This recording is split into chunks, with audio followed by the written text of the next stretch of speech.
Go with Kilo. Amazing day one. How did you feel, and how do you feel going into day two?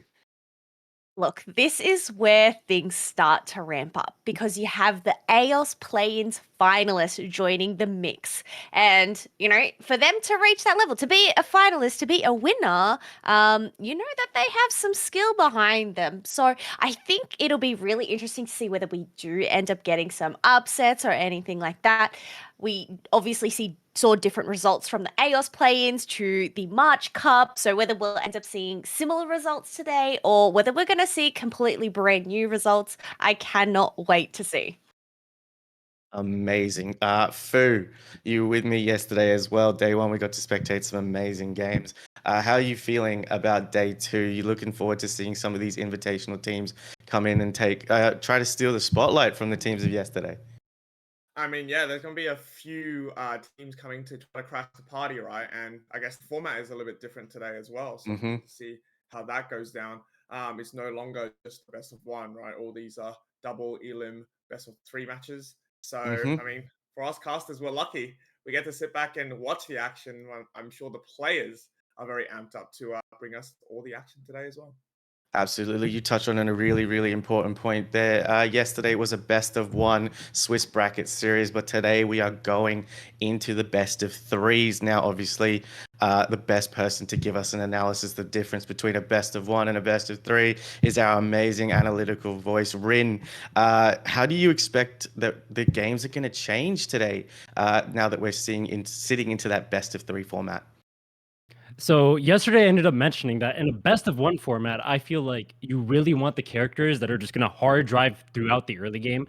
But in a best of three format, that changes. You can adapt to the strategy that the enemy is going to have. So now, instead of me playing one solid strategy and being forced onto that, I can test something on the first game, and if that doesn't work out, I can adjust in game two and game three. That includes bans, and that includes the picks, as well as whether or not you invade level one, who even goes to what lane, if you can test the bot Reggie. There are so many things that can change up in a best of three that you just can't take risks on in a best of one. Absolutely amazing. I'm so much looking forward to these best of three. Now, as you can tell from day one, we are missing somebody super important. We are missing Gatlu. Gatlu is competing today on for free. So we actually get the honor of spectating the pool that he is in. We are spectating ooh, just one second. Gonna pick up which exact pool. I believe we are doing pool D to yeah, pool B, B4. So if you guys check out the brackets, exclamation mark bracket, you can check there. You can see where all the scores are going. We're going to be bringing you every single game from this bracket. We've got Chinchillas, Fiestas, Zmog, No Smites for free battling it out in this pool. And so we will be able to follow our co-caster from yesterday or along their journey as we look to see who gets through to the winners final. Guys, what are you expecting from this pool? Any standouts? Obviously, our caster in arms, Gatler, is competing today, so we get to see him on the bright stage. But any of these other teams stand out to you? I'm going to start with Rin this time. Teams that stand out to me. Do you want this bracket specifically, or do you want throughout Let, the entire let's tournament? let's start with this bracket specifically because that's the one we're going for. But then we'll get like your overall thought on the other teams that are competing. All right. So if I'm looking at this properly, is this the legacy bracket? We Uh, are B4, so B4. Chinchillas, Fiestera, Zmog, No Smites, and For Free. Chilla Zmog. Oh, okay. My bad. I was looking at the old graphic. All right, that explains the confusion. So obviously we have Gatlu's team for free playing. So I'm expecting a lot out of them. They looked absolutely amazing in the games I did see inside of March and inside of February. So I expect a lot out of them. I would not be surprised to see them make it all the way to the end of the run. I think them and Nouns especially are the two teams I'm really looking for out of Group B4 specifically, with Gatlu's team being in here for free. I think that they're the definite favorites to make it out. Amazing. And Kilo, how about yourself? Look, I'm going to be honest here. I'm not very familiar with the other three teams' players. I did have a little bit of a sneaky peek there. So, I mean, there are some names that do ring a bell there, but I'm not 100% sure, so I cannot comment on it. But I guess, for me, I did mention previously for free up there in terms of my top 3 picks for this tournament overall, and obviously landing themselves in this group here. Just gonna have to root for them, eh? We are on Absolutely. Gatlu's channel after all. Absolutely. And finally, Fu, before we get into our very first game, I know the players are ready to go. Fu, your final thoughts before we head into the first game on the bracket as well. And I want to get your thoughts. Yeah, just looking at the bracket, Lobo, we managed to spectate Zmog yesterday. I was going to say Mm-hmm. last night, but it was just yesterday against ABCDEFG, the alphabet team. And they played, pretty decently. And the fact that we get to spectate them again today is going to be a treat. That is the only team apart from Gatlo's team that I know in this bracket. So I'm cheering for them and seeing how far they go. So I believe we are going to start get over to the first game, which is going to be No Smite and For Free. Your casters for this game are going to be Kilo and Fu, with Rin coming in with his analysis towards the end. Looking forward to it. So I'm going to chuck it over to you guys. I will see you after the game. I bet you guys are in for an exciting one. Thanks, Lobo. Let's go. Oh, look at this. I can see you next to me, Fu. We are in Wow. the band phase here. It'll be really interesting to see what we do have. Obviously, teams talking it out. It is not like the previous format where you'd see all of everybody's bands come on up, or the suggestions. You only Yeah. have the one player popping in that first band, which is the fourth player, and then the fifth player picking up that second band. So, I mean, the fact that we're having 2 defenders being banned on the side of For Free. Blastoise, interesting one, is because, well, I've known Gatlu to pick up Blastoise up in that top lane, but I guess considering No Smites have banned away that Buzzwole, they might have a different plan under their belts this time. Through, I guess, of the 4 bans that we have just seen. Yeah, that's a great point because normally, if there's no Buzzwole around, your Blastoise can really go the spin set as well. But it looks like the team is just saying, you know what? If you're gonna ban Buzzwole, we're just not gonna give you Blastoise either. Leafeon ban, we talked about it. Such a great Pokemon in the early game. They don't want that on the board either. Tree, such good sustain. And instead of Tree, you can see the Crustle is coming out, Kello. So another Pokemon, a defender that comes online so early on. And it looks like, is it Sareyu? Has opted for the Blaziken, which you didn't get to see too much of it yesterday. So I'm keen to see how it goes. No, I feel like there's only select players that do pick up that Blaziken pick. And I love Blaziken as a Pokemon. The combinations that you can whip out are very visually pleasing. Otherwise, Crustle, definitely a defender that I have been loving. But on that note, supporter that I have absolutely been loving in this meta is that Eldegoss. So with a Zervis, I can see that they're hovering over that. They are probably looking to pick that up. We also have a Sylveon pairing up with that. So whether we're going to end up having some switcheroos going into our final stage at the end there, once Leandro has locked in their final pick, we'll have to wait and see. But Gyarados being one of the newer all-rounders coming into Pokemon Unite, we've discussed it yesterday briefly. We know Gyarados' first stage, Magikarp. It's the useless Pokemon. But if whoever ends up playing it on No Spite, it looks like Leandro is going to pick it up for themselves. It's going to be a matter of filling up that effort bar and getting that Gyarados ASAP. So people have had a Gyarados at earliest stage level 4. If they're able to pick up their wild Pokemon experience, if they're able to pick up a KO or assist, but then it can also be lagged out until level 7 where it's forced to evolve. So definitely going to have to keep our eye on that Gyarados and whether it's going to be able to reach that evolution earlier on in the game. Yeah, speaking of effort that it takes for Pokemon to come online, I actually really like the picks from both of these teams. You can see of these Pokemon that I've picked, apart from maybe Gyarados, that takes a little bit more time to come online, they all have really good early games. Obviously, looking at Inteleon, where you might think you need level 7 to get your snapshot, but the secure on your water gun is so good. It is an early game, so they should have no trouble whichever path they are going to go. Sylveon, another great Pokemon, right? As soon as you hit that level 4, doesn't matter whether you're going Mystical Fire or Hyper Voice, right? It just puts so much pressure on the enemy team if they are not at that level either. And Talonflame, I think we talked a little bit about it yesterday, Kello. It seems like every region except OC loves the Talonflame, so I'm very, very happy to see it back in again, to see more action of it, just for my sake as well. The game has begun, the first match game of the day for the Unity Clash. Um, and we've got a technical pause, Kello. So I guess it gives a little bit more time to think about these drafts these teams are going into. Do you think there was a possible Pokemon that was not selected on purpose because of a crash, perhaps? Or to be honest, it could be anything, whether there was a mismatch, a misclick there, or anything like that. I guess while we do wait, we don't know how long we are going to get our pause here for. Would it be okay to bring it to our 4KMs and maybe get some input from our analysis, Rin? Would that be okay with you, Rin? Yeah, sure. I can jump in here. So we can talk about the draft here. You guys alluded to maybe a misclick in one of the characters or something. That's why a pause ended up coming out. Now, if there was a misclick in one of the characters, I certainly think it was the Talonflame. I think the Talonflame in that draft was quite the, we'll go with interesting pick to be a little bit nice here.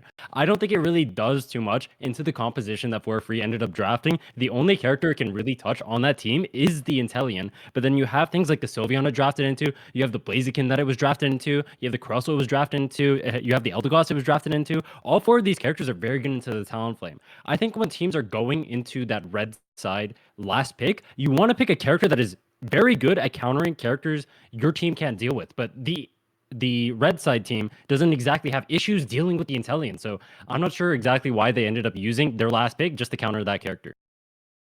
So we do have confirmation as well. All picks are confirmed. It was actually just a crash during that loading phase. Oh. So we won't be ending or restarting. It's just a matter of waiting for the player to return back into the game and then we can resume. But I guess, are there any specific picks there, Lobo, that do stand out to you during that phase for these teams?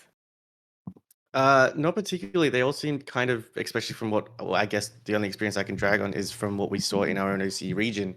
Fu commented on before, our region is just not a fan of the Talonflame, but based on what Rin was telling us now, that the Talonflame, interestingly, possibly not the best choice to pick up going forward in this draft.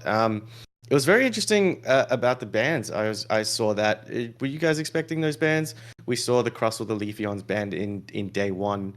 Uh, on that kind of line, were you expecting those bans to be along the same lines? I'd like to get your thoughts on that.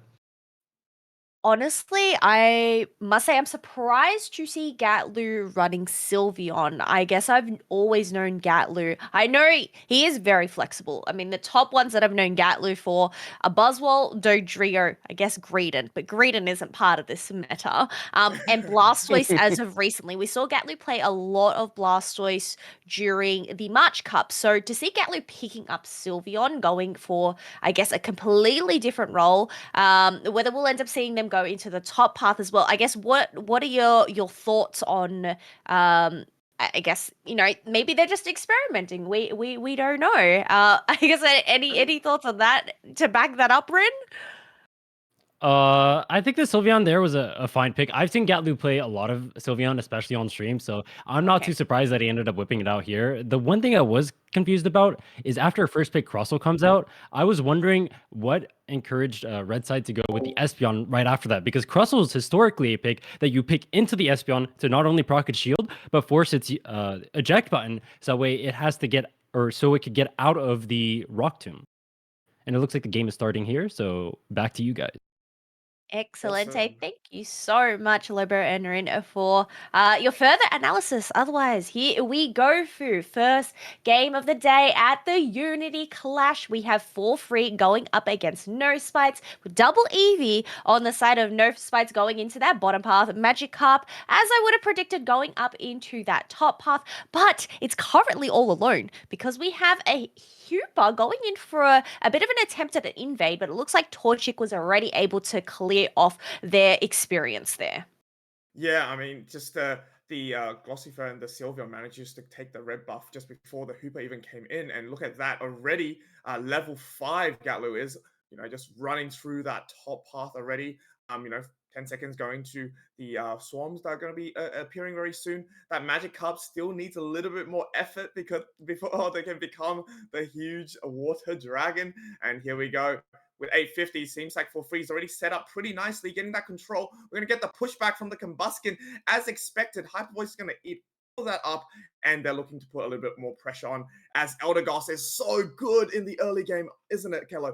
Just to put the pressure on with its boosted. I mean, the fact that they were able to pick up, say, some KOs, they're only leaving this Flichinda here to try and defend the pad, but it looks like Torchic is the better bird there, being able to pick up another KO, get in another dunk as well. And this is going to pump up their attack weight stacks that they need to get in early. And we know, later on, if you're able to get those earlier on, it can make a massive difference. Otherwise, we have Blaziken rotating on and down. Espeon is already down here as well. Just lurking in the bushes and waiting for those mid Altaria and Swablues to spawn. Yeah, and it looks like For Free are going to get all those Altarias for free, Kello, in the middle as No Smites were a little bit distracted. The Magic Cup going in for another stack to potentially, evolve. It's still missing it a little bit, and now it's just stuck because the overheat and the push from the Blaziken is going to be so, so strong. It's already level 8, Kello, and this Hooper's going to be in a little bit of a trouble. Speaking of trouble, Inteleon does get the trade on the Talonflame, confirming that KO, and it seems like No Smites a little bit scattered at the moment. Kello, as this Umbreon is just trying to run away. Look at how slowed it is from both the Crustal Rockchew and the Eldegoss as well. Definitely, I would say For Free is having a lead coming to this mid portion of the early game here. They do have that level lead. However, we do have Gyarados finally, Kello, on the side of No Smites. Look, Soraya already reaching level 9. So with Blaziken, it does end up reaching that Unite move at level 8 to allow it to switch its moves between those punching moves, but also those kick moves, allowing those combos to come out. And you can see just how well and how powerful this Pokemon is. I mean, with their team, they just shredded down that buff. It ended up being a Registeel pickup, so that is going to give For Free special attack plus attack boosted going into the next 90 seconds.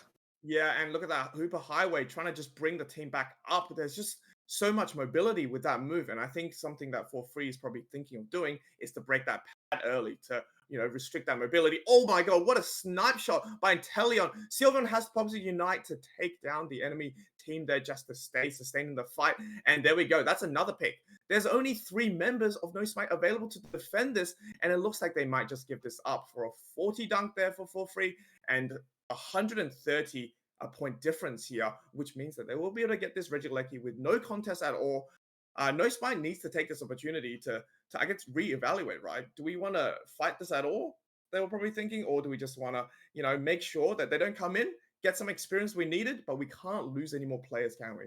Well, the thing is, they don't have jump pads just yet. There's still 45 seconds left to go, but Talonflame is going to come in with a flame sweep there to go and drag some of those members. Looks like Flurry are going to look at leaving this as No Spite were able to shred down the majority of that Regieleki HP. So nonetheless, it is going to create some pressure, but seeing the minimap there are a lot of yellow dots representing the wild Pokemon, the experience that these teams need to go and soak up.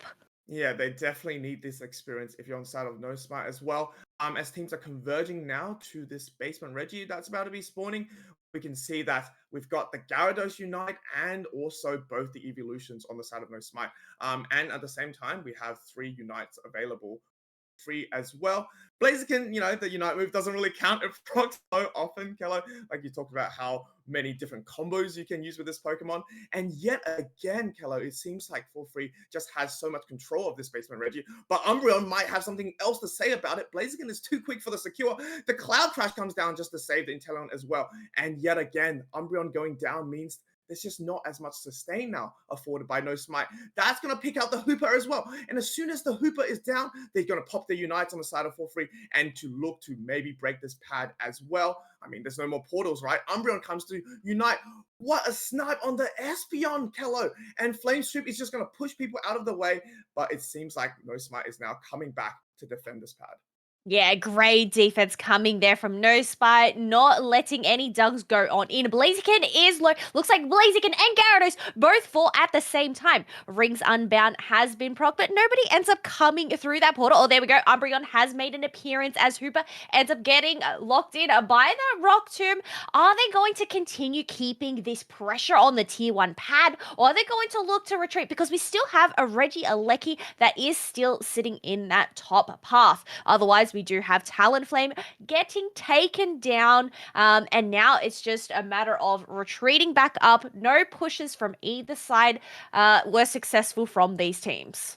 No, and you can just see there as well the Crustal Rock Tomb just procking the I guess Espeon passive and keeping it honest every single time. So that's going to be very important going into some of these engagements. If you're Espeon and you don't have your passive, you're going to be a little bit more scared of the enemy team than if you did. And look at that, another no contest for the Regieleki. While No Spike is just taking this opportunity, the numbers are down on for free. They're looking to push this pad. Look at that Flame Stream pushing Gatlu all the way back to the tier 2 pad. They're looking for this score. Eject coming out of Sylveon just to stop any scores.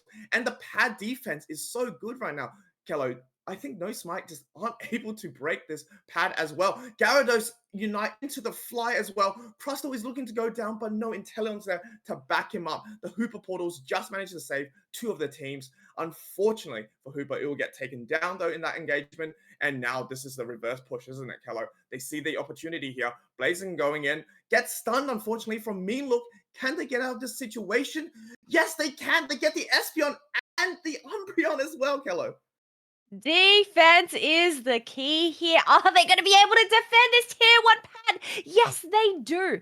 Thing is, Fu, we have 20 seconds left until the final stretch. Look at the point board right now, 158 to 8 points. No Smites has not been able to get very many dunks in this game. So their last hope here is going to be a matter of securing this Rayquaza. But obviously, they're going to have to try and win the team fight here before we do head on in. We already have two level 14s on the side of Forfrey plus a level 13 Sylveon. The highest levels on the side of No Spite are going to be Gyarados and Talon, so they do both have those Flame Plus movements, but you can see Inteleon with those snipe shots just chipping away at that Umbreon slowly as it is trying to retreat. Probably looking for a Hooper portal here so then it can go in for a reset. But I must say, the positioning is really interesting here from the teams right now. You have Sylveon up in that top path, making sure to defend that top tier 1 goal. Talonflame, though, just lurking in that bottom path, maybe looking for a back cap from No Spite side, but no, it looks like they're going to fly on up, get chipped away by that Inteleon snipe shot, and need to go in for a reset, but they end up getting denied by the focus blast of the Blaziken.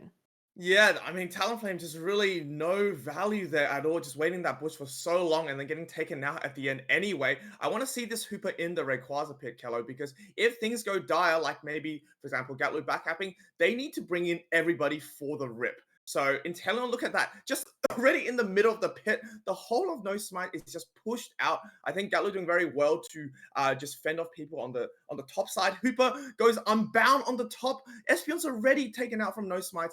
And look at that, Inteleon unite as well. Gyarados is uniting, did not connect, unfortunately, but I think No Smite is just going for the flip here, Kello. Crustle is just pushing it to the side. There are only Talonflame remaining on the side of No Smites with, literally 1 HP, Kello.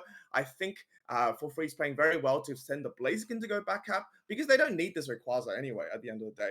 They know if they get these dunks in, they're already ahead. And with 12 seconds remaining, Kello, it's going to be a tough ask for No Smite to come back into this game. That was a really smart play there for Free, realizing Talonflame is still up while it was at really low HP, knowing that they don't need to finish the Rayquaza despite it being at a quarter HP. They're just going to go in for the back caps and take the first win of the day. Having a look at that scoreboard, the defense was really up for Free as No Spite were only able to dunk in 8 points and for Free ended up having a lead of 350 points overall, 358. That's insane. Yeah, it's definitely a very commanding start to today's matchup here for free. Look at that, like you said, all the objectives just went to for free. The battle report is just a really good representation of that. But let's go back to what Rin was saying today as well, because it is a best of 3. It's not over yet for No Smites. They have this first game just to test out, maybe shake off the nerves and stuff like that. Now they know how the teams are playing. Obviously, this is for both sides as well. And going to the next game, they can adapt, right? Just quickly looking at this battle report here, we can see, that Espeon, Kello, store power doing 37% of their team's damage. Really just the bread and butter of the damage on that team. Meanwhile, I guess the damage is more evenly spread out, right? For free, we've got the Inteleon outputting with the same as Blaziken and the Sylveon there as well. Yes, and we will end up getting further analysis from this match from Arin as well. But I think that's a thing with, even though Espeon was able to output that damage, obviously there were KOs here and there. It's just they weren't able to break through that barrier. It was very much a pendulum swinging down in that bottom path. You had No Spite making an attempt to push that tier 1, but then For Free being able to defend and then going and pushing back. But then No Smite were able to return, especially with the Hooper having their rings unbound to teleport teammates for backup to just try and push it back forward. It was just very much backwards and forwards in that bottom path, wouldn't you say? Yeah, I mean that bot fight before the Rayquaza spawn, I felt like sometimes that like reverse push may not be really needed from really both teams, because they kind of had like, it's kind of like a tug of war, right? At the bottom there, they try to push the pad from No Smites, and then For Free defended really well, so they pushed it back, and then No Smite came back. They managed to defend it as well, and so that all this time they could have just been taking the central area, or any of the Indidis on the side for No Smites. Instead, they afforded just to run it back. Maybe it was kind of like a tunnel vision at the bottom there. But at the end of the day, For Free did have that level lead, like you said, going into it with 2 level 14s, and that it is quite the confidence booster, right? Going into the final stretch, because the damage output you have is so much greater. And when you have a points lead, there's less pressure to force a play. And that's something I think For Free played really well there in that Ray pit. They were just calm throughout it. Not every game needs the Ray. And I think from there, it's just a masterclass of how to play it without the Rayquaza. I think that's a really good point, that not every match needs to end with securing the Rayquaza. Obviously, that was going to be No Smite's win condition. They needed to shred the Rayquaza, and I think that's what the Gyarados there was trying to do. Rely on its basic attack speed to hopefully shred it on down. But the fact that it ended up getting dived on, which I guess is kind of ironic, considering Gyarados is the one with bounce, the Pokemon that is supposed to be doing the diving. Yeah. But it ended up getting dove on during that Ray pit and just shredded on down. So we do have our analysis screen here, as well as we do end up having our game 2 getting ready. But I guess, Rin, what are your thoughts overall on this match? So we did bring up the draft before, and I think the draft is a large part of how this game ended up playing out. So from For Free, what we're looking for in this draft is they just have to make it out of the early game, keeping the Magikarp behind, and the way they have to do that is the Sylveon has to gank top. Now, as we're going to see in a little bit, they did somewhat of a unique strategy to actually keep this Gyarados behind while keeping their Blaziken quite far ahead. But from the side of, their name is slipping my mind, No Smites. Yes, No Smites. From the side of No Smites, we see their ways of getting out of the early game to get this Magikarp ahead is largely going to probably rely on the Espeon, which is once again why I really don't like the pick of Talonflame here. I think they should have had the Espeon go take their red buff, go into that top path, and then help the Magikarp out. Instead, we get the Talonflame ending up top late because he wants the level 5, and then he's not able to help the Magikarp before he goes down. So as we go into the game, I wanted to point out one specific thing that I noticed from For Free that I thought was absolutely brilliant. You'll see as they start the jungle over here, or rather the central path, you can see the Sylveon and the Eldegoss are both duo over here doing the red buff, assuming that the Hoopa is going to invade. But at the same time, rather than having the Torchic go into the top path against the Magikarp, he instead ends up clearing the bottom central area. This means that the Torchic is going to end up being level 5 by the end of this top side. And it also has the Sylveon contesting the Magikarp, making it so the Magikarp is not going to be able to get ahead. This essentially nullifies the Hoopa invade, which you can see this entire time up until night 20, he has not played the game at all. And then this Magikarp is just getting completely bullied. This results in the Magikarp topside falling extremely far behind. And in my opinion, this is really what made the game pretty much impossible for No Smite to play. We just saw an absolute face roll from this. Yeah, the snowballing is just so. I guess it just set the ball rolling right on top. You know, if you can delay that Magikarp evolving and your teammates, such as the Combuskin, comes online to Blaziken so early on as well, then it's going to be a huge mountain, right, for No Smites to climb from that. Yeah. I think that's only, or rather, that is the only real play I wanted to point out because I think from this point, once you have this early game where the Combuskin gets the 27th dunk here, the Sylveon gets the 27th dunk, they end up knocking out everyone in the topside path over here. There's not really much No Smite can do at this point. The composition of 4 free scales extremely well. Obviously, they have a Blaziken. The Magikarp is so far behind. It's just, there's no real point in this game where No Smite could contest after the early game goes this disastrous. They had a Blaziken at the 7-minute 30 mark. Having that unite move, the ability to switch those moves, as you mentioned, like they were able to pick up all of these Swablues and Altaria for free, just giving them their levels. And yeah, as you mentioned, it just kind of snowballed from there. Gyarados didn't end up coming online until much later because it had such a difficult time up in the top path. Obviously, getting in a donkey, but it's still a level 5 unevolved. I mean, the ideal thing for Gyarados is to evolve at level 4. Mm. I agree. This just feels really bad for No Spite. It feels like they were trying to copy what Nouns was doing yesterday, where they had the Gyarados against these evolutions, against the immobile attack or somewhat immobile attackers like Inteleon, and they wanted to use the Gyarados to be able to dive and take that out. But the one thing Nouns was doing with this comp specifically that made it work out really well is they were able to get the Magikarp some of those KOs in the early game, so it was able to evolve into the Gyarados. But No Smite was not quite able to find that magic in the top side, instead getting taken down, and that just made it so the Blaziken and the Sylveon both got to snowball from there, and the game just felt too lopsided for the rest of it. I think going into the next game, I would really like to see No Smite play more for the top side, knowing that For Free is likely going to do these early ganks as well. Well, I guess Awesome. time will tell as we do head into our second band phase. Whether they're going to end up sticking with the same bands this time, whether they're going to pick something different. But it looks like we have the team Oswald's picking back. up Buzzwole once again. No Smite, sorry. No Smite's picking up Buzzwole once again. Don't want to come into it. Interestingly enough, Blastoise has also been banned once again for the side of For Free. Yeah, I mean, don't fix what's not broken, right? For free here because they're like, it worked last game, we can run it back again. But you can see no Smites have chosen the Umbreon here, Kello, for the other ban. Leafeon, another, very classic ban here. So no Trevenant ban here. I'm keen to see if teams rush to pick this Pokemon up, or are they going to, prioritize the Crustle here once more.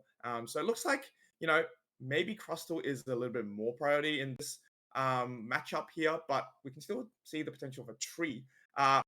Machamp and Mouscarada. I wonder if these are going to be locked in, Kello. These are very interesting picks here. Inteleon will be definitely got baited a little bit. It's Inteleon and Eldegoss, Kello. Two very strong picks for the side of For Free. We obviously saw Zante rocking that Inteleon, being able to chip away that damage with the snipe shot. I know in the final stretch, they're being able to chip away at the Umbreon, a mystical wolf, and land those hits, but also just being able to assist the shred during those objectives. Otherwise, different supporter this time round, not going for the Hooper pick. We're going in for the Blissey pick, but no Smites having that opportunity has yoinked away Sylveon from Gatloo. Mm.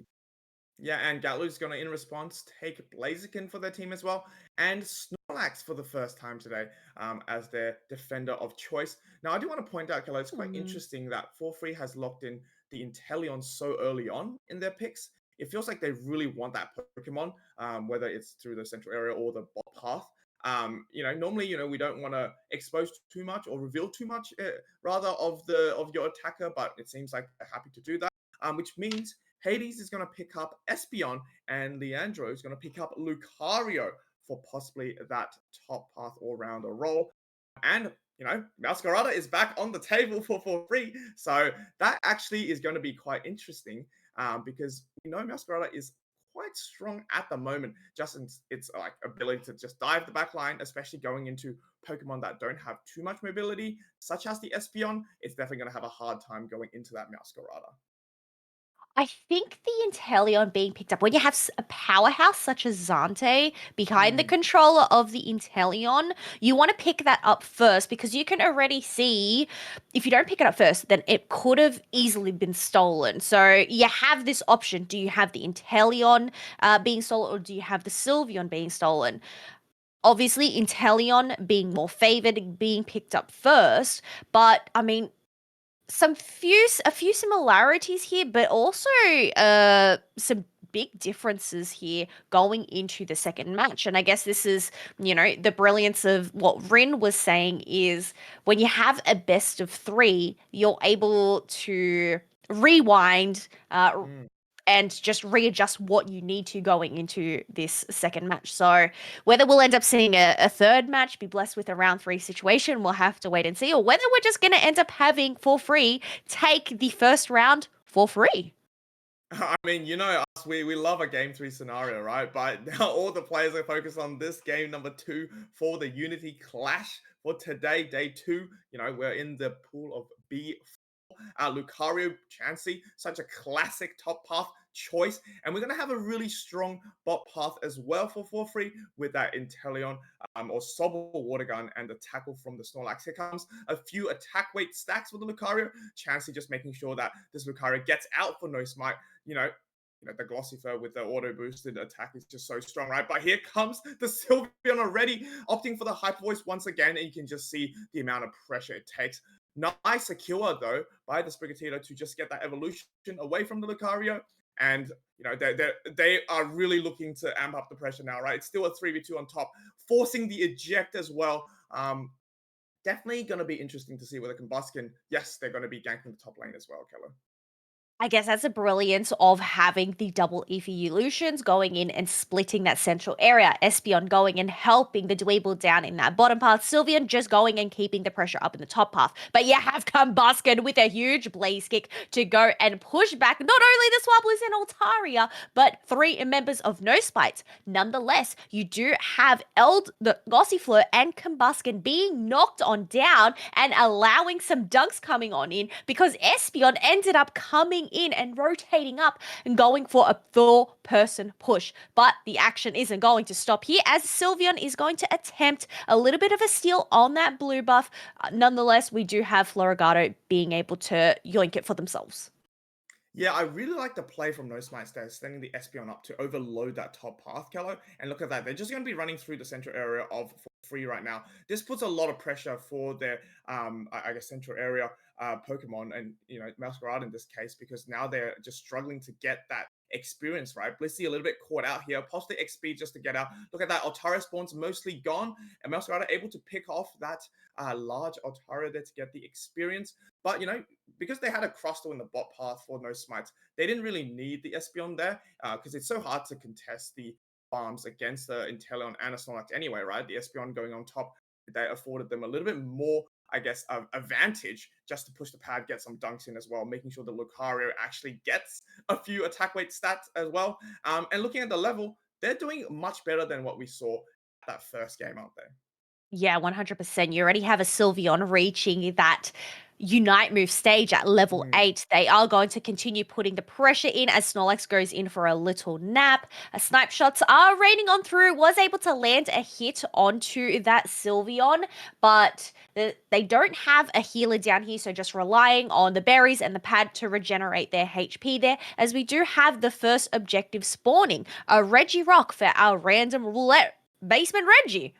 Oh, here we go. Sylveon has to unite just to keep sustained here. Masquerada coming in. The Hyper Voice are going as well, but it's going to be Espeon for No Smites that secures this basement Reggie. And now it sends for free, just running back. Eldegoss gets taken down. Masquerada in a bit of an interesting position here against the Blissey, the Flower Trick, and the double team just to juke and navigate their way through. They need to try to get out of this situation. It looks dire for them right now. Sylveon able to pick them off as well. And like you said, Sylveon is pretty good in terms of the levels right now. I'm definitely very happy for them. They're already level 9 going into this mid game as well. Blaziken probably getting a few stacks on top already. Intellon forced to pop the Unite here. Gets countered by the Espeon there. Hyper Voice and the Rock Tomb combo.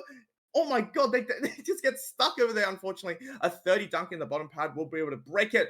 Look at the sheer value that's coming out from the Rock Tomb, Kello. It is just making sure that no one gets away unless they're using one of their moves. And, if they're using the moves to get out Rock Tomb, they're not using it on the opposition team. So very well played by the Crustal there.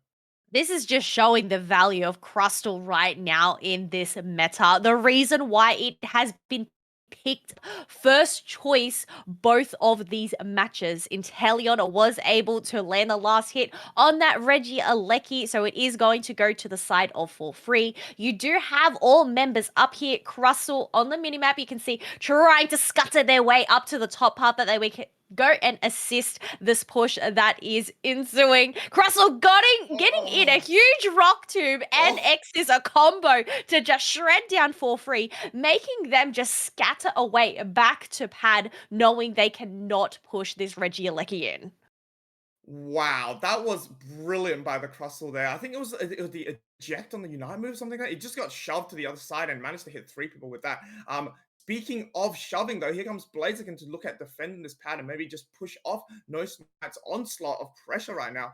Zante's really good with the snipe shot, I have to say. They're just hitting the, backline really, really well from their own side as well. Snorlax looking to just gain vision of the bot path, maybe getting a dunk when they can. They're just retreating onto their side, rather. This basement Reggie's out, though. Reggie Rock, but without a pad there, Kello, for free, it's going to be a little bit hard for them to converge on this. I think what for free is thinking of doing is maybe sending one person in for a lucky snipe, but most of them is looking to get more value out from the rest of the map, right? Because at the end of the day, yes, you do get a little bit of experience, but perhaps they can get more from other bits of the map. Looking like 3 of them are converging in the middle to get these Altaria spawns. The levels aren't too bad now for free, are they? They're 3 level 11s. I think they look fine going to this mid side. It's definitely more balanced on the side of No Spite's team. You have 4 level 10s plus the outlier there being the Sylveon at level 12, having both of those plus movements. Otherwise, we do have some dunks going on in now. It's now 233 to 131 because you end up having Crustal and Sylveon going and dunking in the bottom tier 2 pad. Oh, a massive 39 overdunk, though, for free on top there. That's going to give them enough space to get this Reggie Alecki uncontested as well. So, No Smites came out really, really strong early game. They still do have the points lead, but I think just by the way that they've timed it for free, they managed to grab most of these point differences back. And there's going to be a little bit of a time waster, Reggie Alecki on top there. For No Smites, they just need to send someone there, diverge their attention while, for free just looking to soak up more experience and get some of these levels back. 3 level 12s now. Blaziken, unfortunately, will get taken down by Sylveon there. A great pick. Sylveon, for me, is definitely MVP so far, Kello. They're level 13 at 3 minutes. They've gotten the KOs. They were so good early game as well. I want to see them strive for that level 14 and see whether they can really make an impact right in that final stretch. This is a much closer game in comparison to last round. 233 to 199. 35 seconds left to go until the final stretch. But you can see these teams, they have soaked up most of that wild Pokemon experience. You can see a few yellow dots popping on up. But before we do have the final stretch, we have the last final basement Reggie. For free are going to gather around that basement Reggie, looking to shred it down. It ends up being a Reg Eye, so this is going to give them some HP regeneration going into the final stretch, while you do end up having Meowscarada and Snorlax making sure to take positioning into that central area, trying to just get some intel on where No Spite are planning on positioning themselves. Snorlax going in for the heavy slam, though it does end up missing the Crustal, but it does end up getting put to sleep. It ends up being able to get out there, put that X speed, but it ends up getting knocked down in the process. Rayquaza is being poked at. These Meowscarada double teams are really doing it good favors here, as you do have No Spites wasting their moves on them. Oh my big Bliss assistant onto the Sylveon Unite will be able to manage to take out the Masquerada there. And look at that. It's just a scramble now, right? To just get any positioning possible. Here comes the eject from the Blaziken. We'll be able to take down the Lucario. And Inteleon will pop their Unite just to make sure that they go down. While we're all talking about the middle action, Keller, the Lucario managed to get a 100 dunk, a massive yawn before that in the middle, just the stun, but unfortunately wasn't followed up. And the Snorlax is just looking to run away and get out of this dire situation here. Blaziken on 1 HP as well. They need to be able to get out of this situation. Masquerada's Unite flourishes through and manages to secure the Ray for them for free somehow. Managed to grasp that, I guess, lead back in their favor to get those Hundelbergers at the bottom. And look at that, with a KO streak of 3 Kello and Inteleon picking up that Crustle. That's going to be game over for game number 2, affording for free the 2-0 win in this matchup. Well, considering it was a team wipe, no Smites weren't able to go and defend their pads from all of the scores that would have rained on through if they didn't end up hopping the surrender. But final score 333 to 417. That does mean For Free are going to progress on through to the winners final, winning 2-0.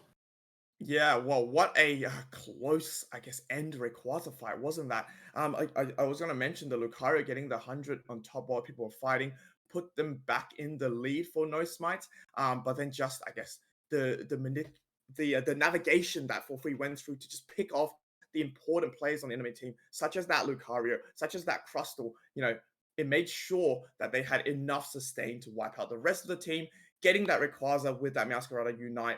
And then, like you said, because it was a team wipe, they have confidence that they can get the scores in easy and then take back the lead that they had beforehand. Gatlu 63,000 on the Blaziken. The damage is a little bit different now, right, from that game. I think the engagements wasn't as much. More the team is now looking to soak up that experience, right, wherever the yellow dots are on the map. And back at it again, the Sylveon, 31% of the team's damage, doing wonderful there, coming out from the central area as well. I want to say this matchup was definitely a closer one than the first matchup, and I think no smites, you got to give credit. They really adapted better, especially in that early game, right, to make sure that they're not just snowball from the beginning. Yes, I think that is a great wrap up there of the events that happened, but we need to pass it over to our expert, Rin. I would love to hear their intel for what they thought about this match, including, I guess, the drafting phase, but also just some key points that happened throughout that were momentous. Rin, what are your thoughts? Oh, we cannot hear you, Rin. So you may need to Turns out I was muted. Oh, whoops.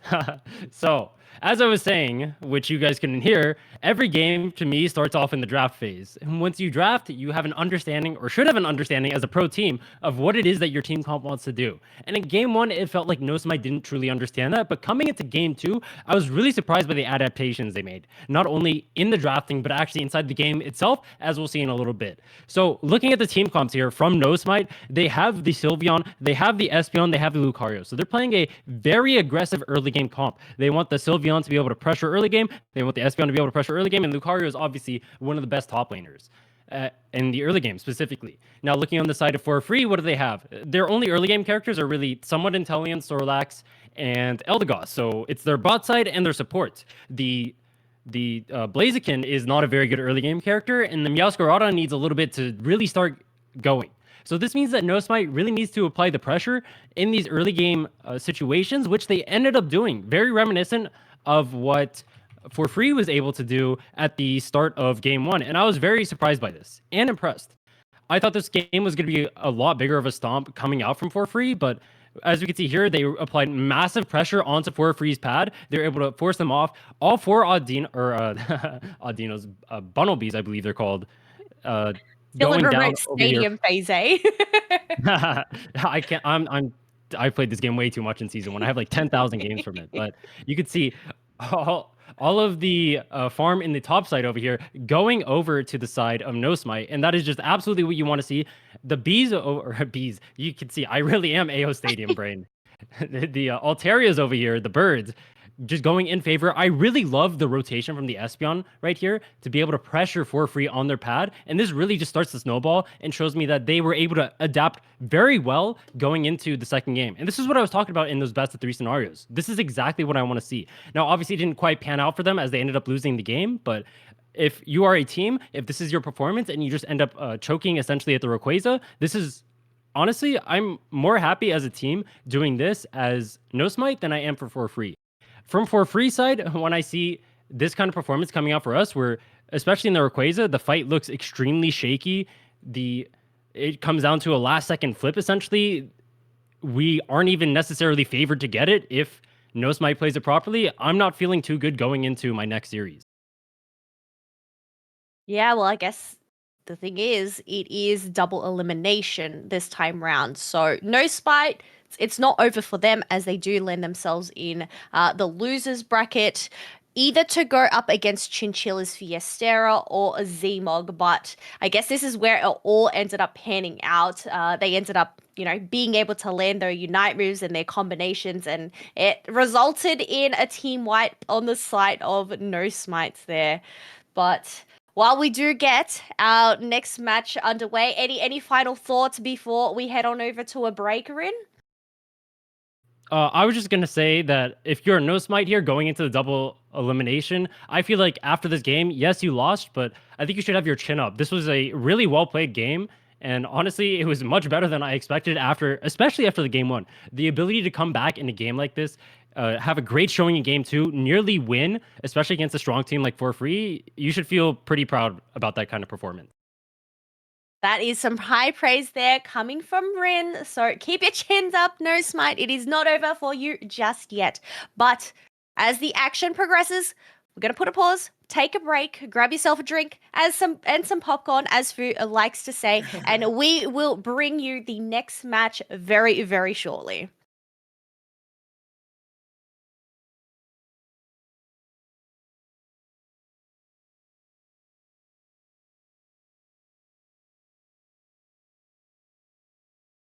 Up in Rio, baby, we've got so much left to see you. When we wake up, don't stop dreaming, keep your faith, don't stop believing. All our sins will be forgiven, baby, wake me up in heaven.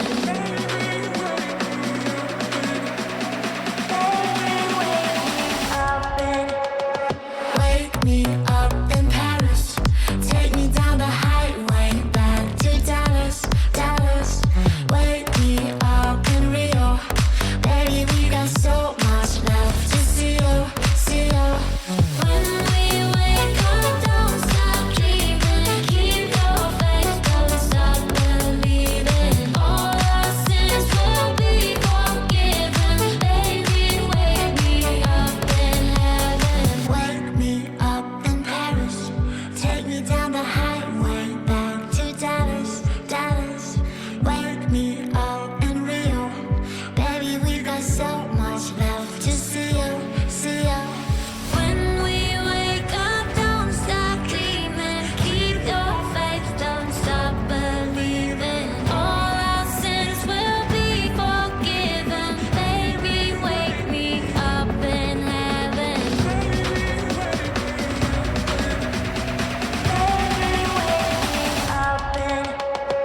Wake me up in Paris. Take me down the highway back to Dallas. Wake me up in Rio. Baby, we got so much left to see you. When we wake up, don't stop dreaming. Keep your faith, don't stop believing. All our sins will be forgiven. Baby, wake me up in heaven.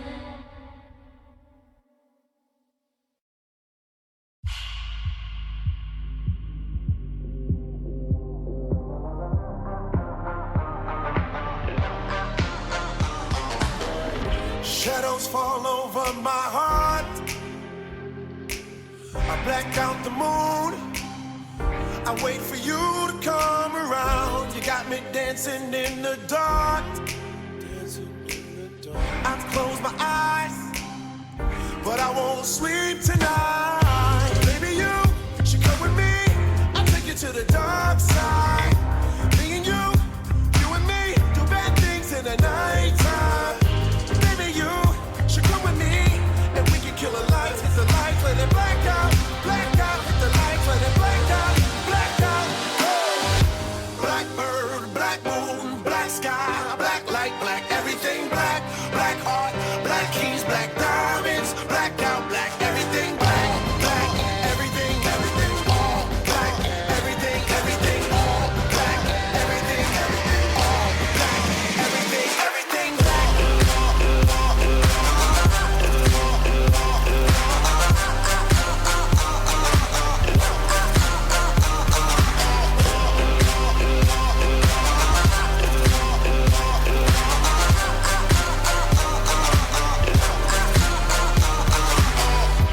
In a nocturnal state of mind, children of the night, but it's the only way of life. It's black holes pulling me inside of this black heart, the black soul underneath this black sky. Baby, you should come with me. I'll take you to the dark side. Me and you and me, do bad things in the nighttime. Baby, you should come with me, and we can kill the lights, hit the lights, let it black out, hit the lights, let it black out.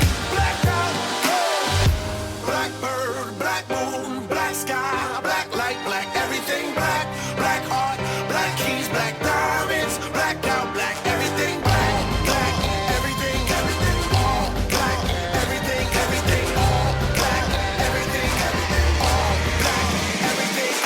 black.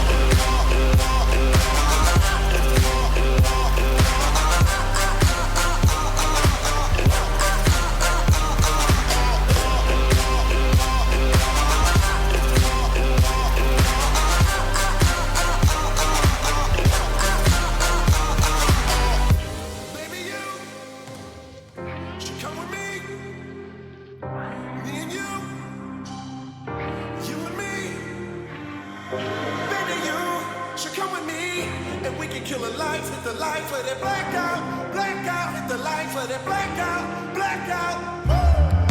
Blackbird, black moon, black sky, black light, black everything, black heart, black keys, black diamonds, black out, black everything, black everything, all black, everything, all black, everything, all black, everything, black.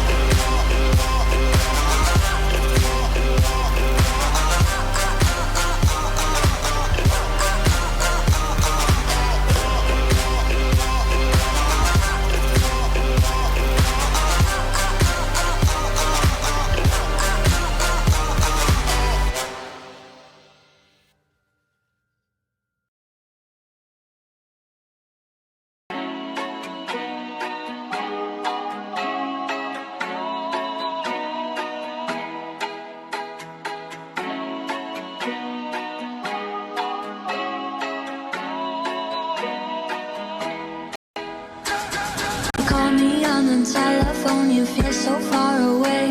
You tell me to come over, there's some games you wanna play. I'm walking to your house, nobody's home, just me and you and me alone. We're just playing hide and seek, it's getting hard to breathe under the sheets with you. I don't wanna play no games, I'm tired of always chasing after you. I don't give a fuck about you anyways. Whoever said I give a shit about you? You never share your toys or communicate. I guess I'm just a play date to you.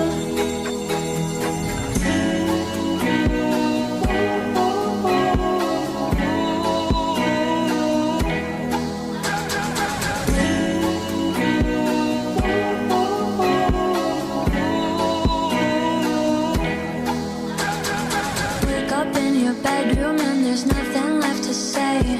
When I try to talk, you're always playing board games. I wish I had Monopoly over your mind. I wish I didn't care all the time. We're just playing hide and seek. It's getting hard to breathe under the sheets with you.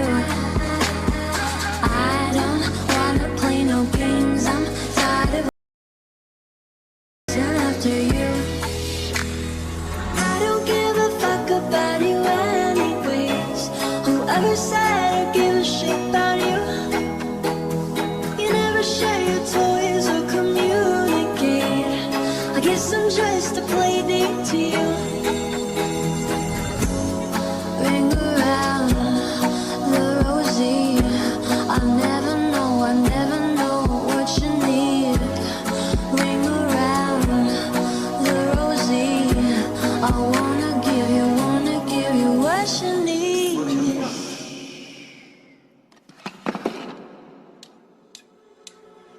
I don't give a fuck about you anyways. Whoever said I give a Back, shit everyone, about to you? day 2 of the Unity Smash. You never share your toys or communicate. I guess I'm just a play date to you. Incredible matchup between Free and No Lights. And at the same time, Zmog has taken down Chinchillas 2-0 as well. So the next match we're going to be spectating is the winners finals, and that's going to be between 4-3 and Zmog as well. The game's ready to go. I won't hold you guys up any longer. The casters for this is Rin and Lobo, and Keller will be doing the analysis at the end. So without further ado, let's take it away.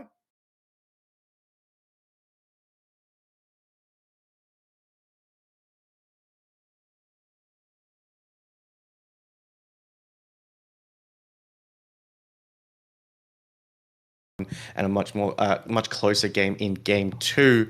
How do you think we got to see Z Smog yesterday going through that Swiss bracket. How do you think they're going to go up this time now that they're playing a best of 3 series? So looking into this game, obviously we just watched For Free play. I thought For Free's performance, especially in game 1, was quite amazing. Their performance in game 2, a little bit shaky, but I do think this somewhat revealed a lot of what For Free wants to do with their draft. So I think I'm not sure if For Free got to watch what Zmog did. Obviously, we're casting, so I haven't gotten to see what Zmog drafted and whatnot yet. But I'd imagine Zmog was watching For Free, so maybe they have an idea of some of the strategies For Free wants to execute. And so going into this pick ban phase, they're going to be able to maybe exploit that, especially looking at picks like the Sylveon, which was extremely effective in the last set. The Inteleon, obviously very favored by For Free. The Eldegoss being very favored. The Crustle looking amazing on both teams in the last set.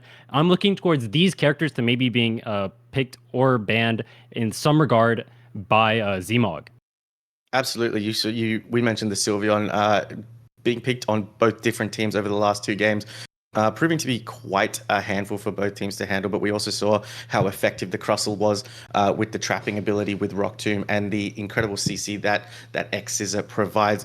Going into the drafts, before we head into the game, I believe we're ready. You, based on a lot of your analysis, it seems like a lot of the games can be predetermined with the draft. Would you possibly agree with that statement that a lot of the times momentum can be dictated in this early draft phase? I think when you're going into the draft phase, I wouldn't necessarily say predetermined, because obviously player execution matters a lot. If you take a world-class team and you put them against a bunch of solo queuers, you can throw everyone on that world-class team on Sableye and it'll be perfectly fine, as we see the Sableye being hovered here. Absolutely. But I think that the draft determines what your characters are going to be able to do within the game. If you have a Magikarp in the top lane, you're not going to be able to pressure that topside path in the early game, which means that the other team that you're fighting, the team without the Magikarp, might be able to exploit that. And there's nothing you can really do about that. There's nothing the Magikarp has in its kit that can stop one of the teams from being able to pressure that side of the map. So these characters that you're picking up in draft matter a lot. As we see the Hoopa and Eldegoss both being banned here, the first time we're seeing these, what are your thoughts on that?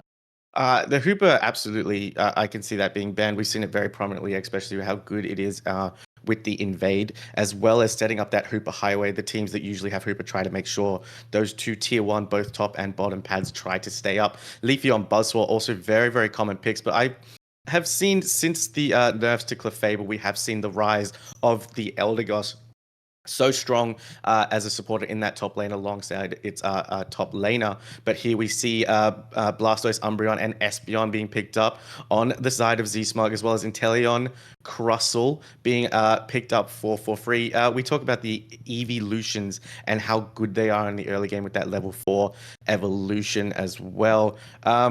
What do you make of that Espeon being able to put such good damage on, and then also the Sylveon, the three really prominent evolutions there currently in the meta? I'm actually really surprised, speaking of the Sylveon, that we didn't see For Free take the Sylveon here. I think Sylveon is just an extremely strong character. It looked like they were very vulnerable to it last game. Maybe that's because they think that they had the Meowscarada at top, and so that made it bad, but I'm not a fan of these early Blaziken picks. I don't think Blaziken is contested. I don't think the enemy team is probably looking to prio it. Now, these are both EU teams, so maybe For Free has some insight that I'm not sure about, and they're taking the Blaziken here for a reason, but they seem to heavily prio that Blaziken, and I'm personally just not a fan of it. As we actually see Sylveon going completely pickless here, I'm surprised by that. What are your thoughts, given its performance in the last 2 games? I'm completely, I'm in complete agreement with you, my guy. Like Sylveon was such a good, strong pick for both teams that got to pick it up in the previous round that we got to spectate and watch. I'm very surprised this not being picked up with Z-Smug going for the Espeon Umbreon combination, obviously getting online super quickly. But 2 mons that we have not seen even across day 1 is we did not see the Urshifu pick. We did see a Sableye pick causing a lot of problems with the Sableye invade. But what are your thoughts on that Urshifu pick, the first time we're seeing it in the Unity Clash over both days? So before, when you used to pick Urshifu, it used to be a toss-up between whether you'd go Water Bear or Red Bear, and you do that depending on the comp. Nowadays, I don't think Water Bear sees any play because I'm pretty sure that build is just the definition of god-awful. So the Red Bear coming out here, I'm not sure how much of a fan I am of it, considering you're going into the Blissey. I think that the Blissey is a very good character into the Red Bear. Sure, Urshifu has the counter in his ability to pierce through shields, but he's never going to be able to outburst through the Blissey, so he needs follow-up from his team. But looking at his team comp, he has a Sableye, an Umbreon, and a Blastoise. None of those characters are really going to be able to dive in and help him do too much damage to his target. I think the Red Bear is actually a very bad pick here, and it maybe tells me they're looking to flip. Now, what are your thoughts on the Sableye? I don't see too much of it.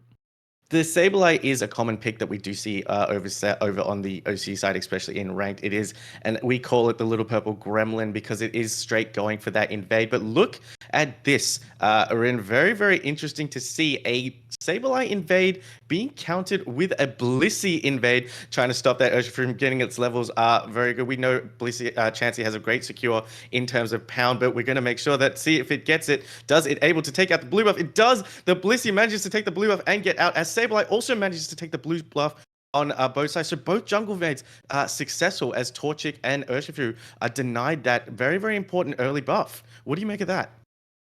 So this is a strategy we see a lot against junglers who are just not that strong in the early game. You see that the supports are just going and being a giant nuisance in the enemy central area. You see the Torchic forced out here. The Espeon having to come back to help out the Urshifu. This is one of the most notorious counters to the Urshifu. If you're able to harass it in the early game like this, you could set it behind. Now it's not going to be level 5 for those birds that are spawning up in 2 seconds, and it's just not going to be able to pressure the map. And frankly, for the side of For Free, neither is the Torchic. He's not going to be on this side either. And the Sableye finds a kill up on the top side. They're going to be able to potentially dunk here.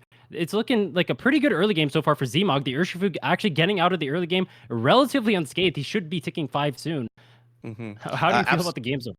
Absolutely, a Sableye Blastoise combination taking down the Lucario in that top side. We did see the Blissey come and manage to get out of the enemy team's central area with the Espeon trying to run it down, but that Blissey, such good sustain, unable to evolve. But look, it's going to get a dunk here and possibly get that evolution to the Blissey. The Urshifu is now inside. They're both harassing this Combuskin that is just struggling to get its levels. Really good early game pressure by Zmog. Both, but like, look, we've seen the middle Altarias already go, but both teams this early game is kind of chaos. But in the bot lane, we do see the Crustle and the Inteleon trying to get their levels as they make their way to the central bees, which still haven't been taken after 10 seconds, which is kind of unusual for me to see. But you know what? That Crustle wall, just walling that Urshifu there, Crustle could go down here, almost getting caught out by the Umbreon, but it does get it's partnered by the Inteleon snipe. Very chaotic early game from me. That's just what I'm observing, Rin. Perhaps you have a better understanding of what just happened in those first 2 minutes. We actually see the Lucario opting for the E-Speed here. I'm somewhat surprised by that. I thought they were going to go for the Power Punch, especially given that the enemy team has a Sableye and the unstoppable from that power up punch is one of the best ways to counter that. It's also a very good build into the Red Bear Urshifu, but it seems like we have a fight up here on the top side. The E-Speed going wide, Lucario getting extremely low, Urshifu diving onto the Blaziken, but he's just barely able to get one of those citrus berries and make it out. But now Zmog has an opportunity to pressure the pad here, and it looks like if they can layer their CC properly, the Urshifu should be able to start getting his attack weight stacks. And Absolutely. he ends up putting the Blaziken's still not able to get online. Blasto's doing an incredible job surfing through. Urshifu opting not to get those final stacks, and it looks like the teams are surrounding this top Regieleki, going for that top Regieleki push. Inteleon already having its Unite move, deciding that they want to rip the Regieleki straight up. Lucario, Blissey providing that assistance, but Urshifu and Blastoise coming in. The Red Bear trying to punch his way through. Lucario just E-speeding through absolutely everything. Urshifu does get taken down, but Lucario Blastoise managing to take that Regieleki. Interesting engager that they opted for that top Regieleki instead of the basement Registeel, as we're now seeing, which is usually considered the better option out of the first Regis, Rin. I think that they tried to rotate the Inteleon up into the top side because they saw so much violence happening in that top side. They really wanted to counter it and look for a bunch of dunks. That top pad still sitting at, I believe, 80 for the side of Zmog. If they were able to take down some of the characters on Zmog, the Urshifu, the Blastoise, they would have been able to pressure that pad and just make up any disadvantage that they got from losing the bot side. As there's a massive engage with the Rock Tomb combo with the Blaze Kick, they're getting a double stun onto the side of Zmog, and two of their characters going down. They may be able to pressure the pad here. They do have a Blaziken, but they opt not to, as the Urshifu still has his Unite move. We see the game so far looking absolutely chaotic. Both sides just brawling their hearts out, no matter where we go on the map.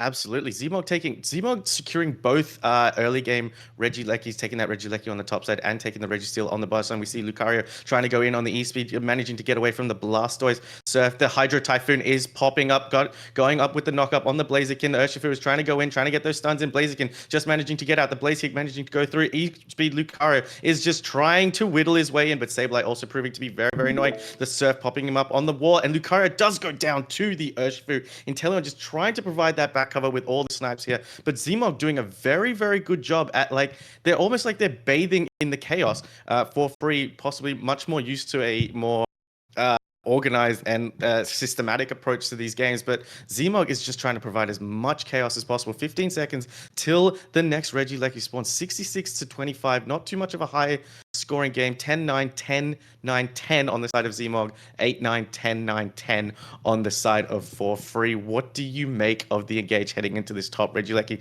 Do you think they're going to just keep brawling, or do you think they're going to actually go for the objective? So we notice that the Urshifu actually goes down the second he uses his Unite move. For Free looks like they're going to be able to pressure the pad here, but the Sableye with the massive combo, Blastoise keeping them at bay with the CC.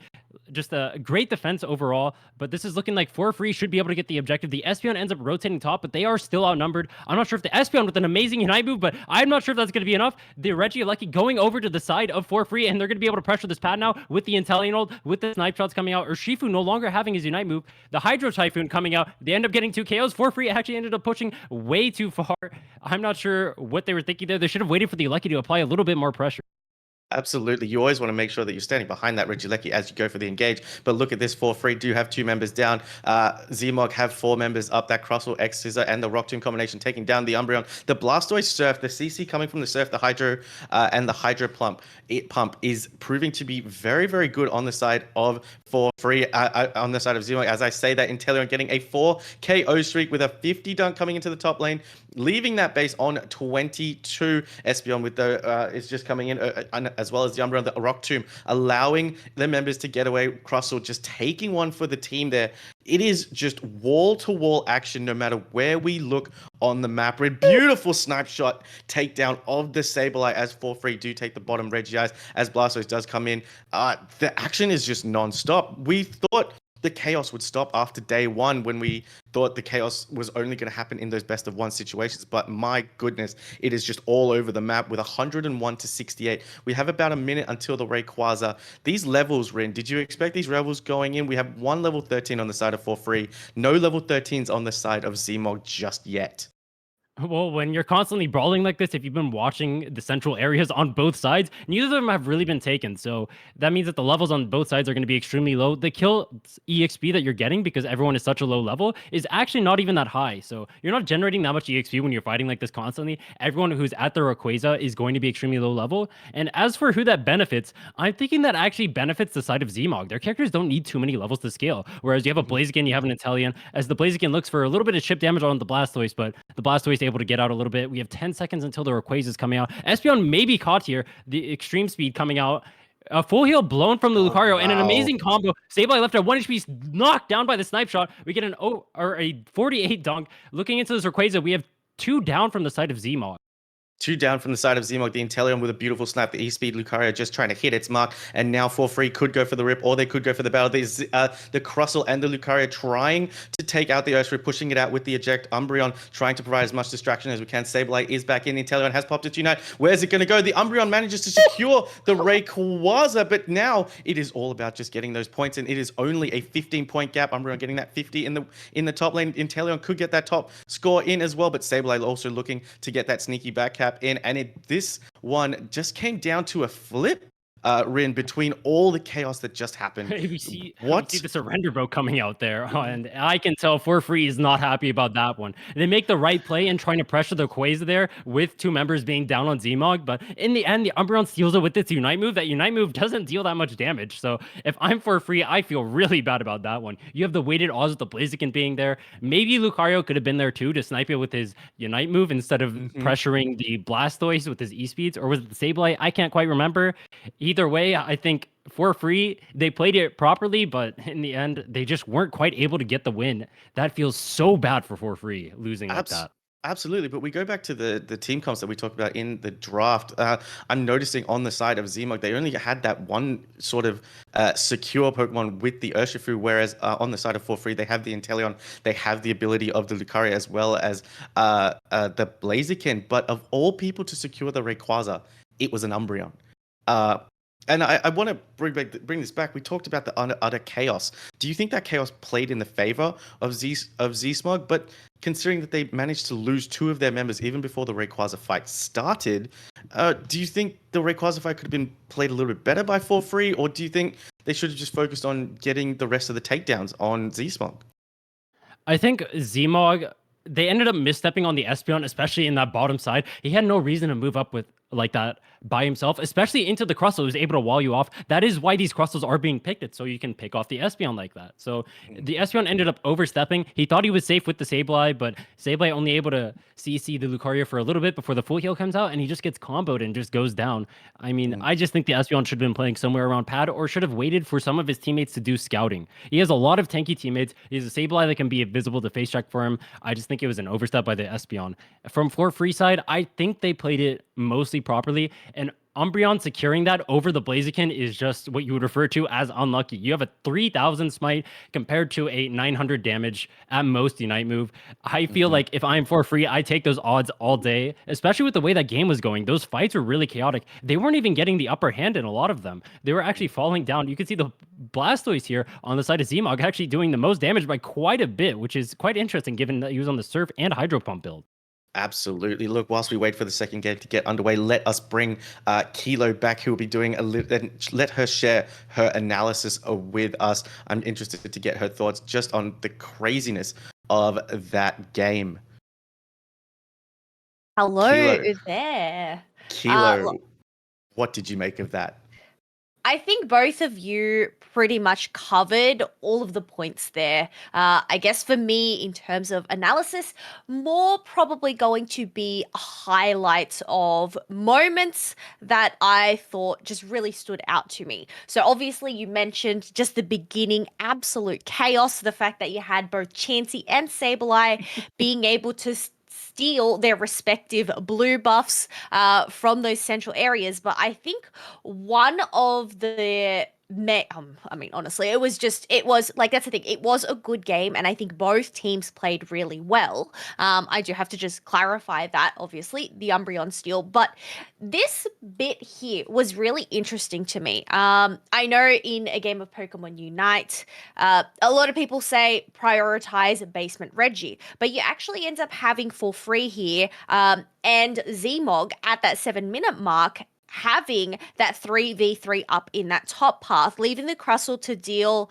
with the Umbreon and Espeon down in this bot path. And obviously, we have for free trying to take down the Regieleki, but it ends up going to the side of Zmog with the steal. Now, because this steal ended up occurring, you end up having Espeon and Umbreon going and getting their dunks, but then they also just had the free reign to go and steal or take this Reggie steal, because you still have Blissey and Inteleon needing to deal with the Regieleki in the top path. So it just bought so much time. Chelvin there, obviously trying to get a steal, but wasn't able to steal with the Rock Tomb. And I think this just bought so much time for Zmog here, and I think it just came down to the lucky steals. Not only were they able to lock down the Regieleki up in that top path, which just bought them so much time, but Dasmog there, being able to get the steal on the Rayquaza at the end was absolutely insane. I do actually want to go back and just, I guess, quickly highlight, I guess, what ended up happening here. Lucario being able to get the 48 points, and because it is such a close match at this point, 101 to 116. You do have full free going and shredding down this Rayquaza, having that Espeon down. They did have that opening. And you can just see the scramble here. Crustle trying to do their best to just zone on out, but Umbreon with the steal,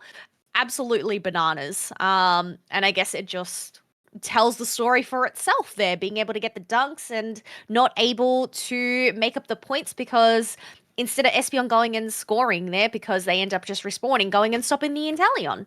So, I don't know, just some really interesting plays. I think both teams played really well. And I guess that's the brilliance of a best of three is, we do have to go back to the drawing board, see what we can do moving forward, whether we're going to adjust the bans. I think Blastoise, though, being left out on the field, I think this game just demonstrated to me the reason why we have seen the double Blastoise ban in the previous match by for free.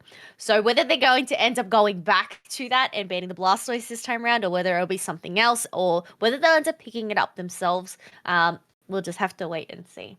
So as we do get next match ready for you folks. Absolutely. We are just waiting on the next match. We are ready to go for game 2. Rin, you ready for a little bit more chaos this time round? Keeler, we'll let you go enjoy this game. We will see you once again after the game for your wonderful analysis and highlights. But Rin, we have a game.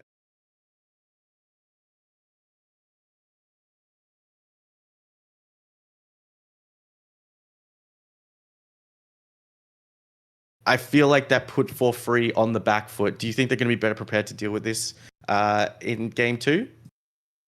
I think for free has been, from the games we've watched so far, they've been living in the chaos. Like in the first set, they were living in the chaos. They're pretty used to the chaos. I want to say that they did get the upper hand for a lot of that game, especially at the Rayquaza fight. The Lucario able to find a pick onto 2 members, which meant that they were able to get the Rayquaza with only 2 tanks contesting it. It just ended up being unlucky for them. I do think that while they lost, they were looking very great out there. They were favored to win that. Well, from a numerical standpoint, they should have won that game. They had a Blissey ult and they had a Blaziken overheats coming out for the secure. They had no reason to lose that, but it is what it is. You just have to shake it off. Going into these games, if you're for free, you can't feel bad about that. You can't let your mental get down. In these situations where something unlucky like that happens, you end up losing it to something small like an Umbreon Unite move, which you never expect to steal the Rayquaza. You take that flip all the time. I will take those odds any day of the week. You just have to brush that off and say, we made the right play. It didn't work out. It is what it is. We'll make that play again. Absolutely. And the one thing I want to highlight, the Blastoise doing absolutely amazing work there. between the Lucario and the Inteleon, as well as the Blaziken. Anytime they tried to dive in or go in wherever they were just getting surfed into walls and hydro pumped. Such good positioning sense from the Blastoise. And we also saw just before the Umbreon managed to secure that Rayquaza with its Unite move, we did see a Hydro Typhoon come up from the Blastoise inside that Rayquaza area. So do you think for free are going to possibly be more wary of that Blastoise, or do you think they're just gonna try and play around it instead? Like, could we see a target ban with the Blastoise, or what are your thoughts on that? I'd imagine so. If you remember in the last game, that they ended up banning out the Eldegoss. Now, the Eldegoss is not a common ban that we see in a lot of these games. I would not be surprised to see them end up dropping that ban and instead throwing the Blastoise in that slot. Especially, actually, they are first pick. They may look to prioritize that Blastoise now that they have blue side advantage. So maybe they don't even end up banning the Blastoise. Maybe they ban the Crustle, expecting to maybe get that Blastoise. But also, for free, I'd imagine has a lot more experience with Zmog than I do. So maybe there's something they know about these players that I don't. Maybe things like the Eldegoss are being banned for a reason. Maybe they just have a player who is just absolutely good on the Eldegoss. Maybe they feel the early game pressure, which was put on by something like the Sableye, that could be even harder with the Eldegoss, as the Sableye player did play that game extremely well, so I wouldn't be surprised. Absolutely. Look, we always confused. It always confuses me to see a Sableye pick sometimes around, like obviously, but that Sableye was so effective, providing the CC, providing the stun, which also allowed the Blastoise to probably be as effective as it was, and not allowing characters like Lucario, like Blaziken, to kind of get on their run. But as we head into game two, for free versus Zmog for free on the purple side, this time Zmog on the orange side.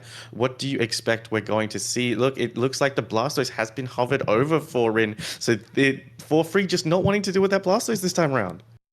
I'm surprised they would ban the Blastoise, especially given that For Free is a team that has pointed out they really love the Blastoise. Obviously, the Buzzwole ban coming out, everyone expects that. I would be very surprised if we see a singular game of Buzzwole this tournament. That character is not okay. And we see the Espeon ban coming out. I don't think the Espeon was too much of a problem last game, especially since they have the first pick. It's likely they opt into the Crustle. I'm somewhat surprised by the Espeon ban, but we'll have to see what For Free ends up going for here. We see the Leafeon ban coming out as well. What are your thoughts on that?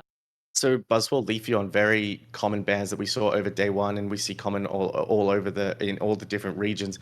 But the Blastoise and Espeon feels a little bit more targeted. For me, Espeon we've seen put great damage on, especially that Unite move, so good, able to stun as many people in that area. And the Blastoise definitely feels like a target because they just don't want to deal with that shoving of the Surf and the stun from the Hydro Pump. But we are seeing the faithful Crustle come back in. We know how good Crustle is with the Rock Tomb walls. We see that Hooper Highway coming back in. Dasmog getting back that Umbreon, hopefully trying to go recreate that magic from the first game, and Inteleon. So I feel like these first five picks, very common, but like we said before, we are seeing that Sylveon being picked up after the Espeon ban. So we do see the Blaziken coming out once again on the pick 4 for red side. I, once again, am not a fan of it. I don't think it did too much in the last game, only racking up 20k or so damage. I don't think we've seen anything out of a Blaziken this tournament so far. I think EU is prioing this character, and I am not sure why. I just don't have respect for Blaziken as a character. I think it's mediocre. As we see, double Speedster coming out from the composition of For Free. Wow. Dodrio Zoroark being a composition that we know in NA to be extremely lethal, with the Urshifu coming out as the last pick. I'm actually not a fan of the Urshifu in situations like this. I think without Water Bear being available to you as a pick, Urshifu is just not a great character into these speedsters. They're both running full heal. Zoroark has illusion to dodge your Unite move. I don't think Urshifu does too much into them. You can just get assassinated so easily. What are your thoughts on this draft?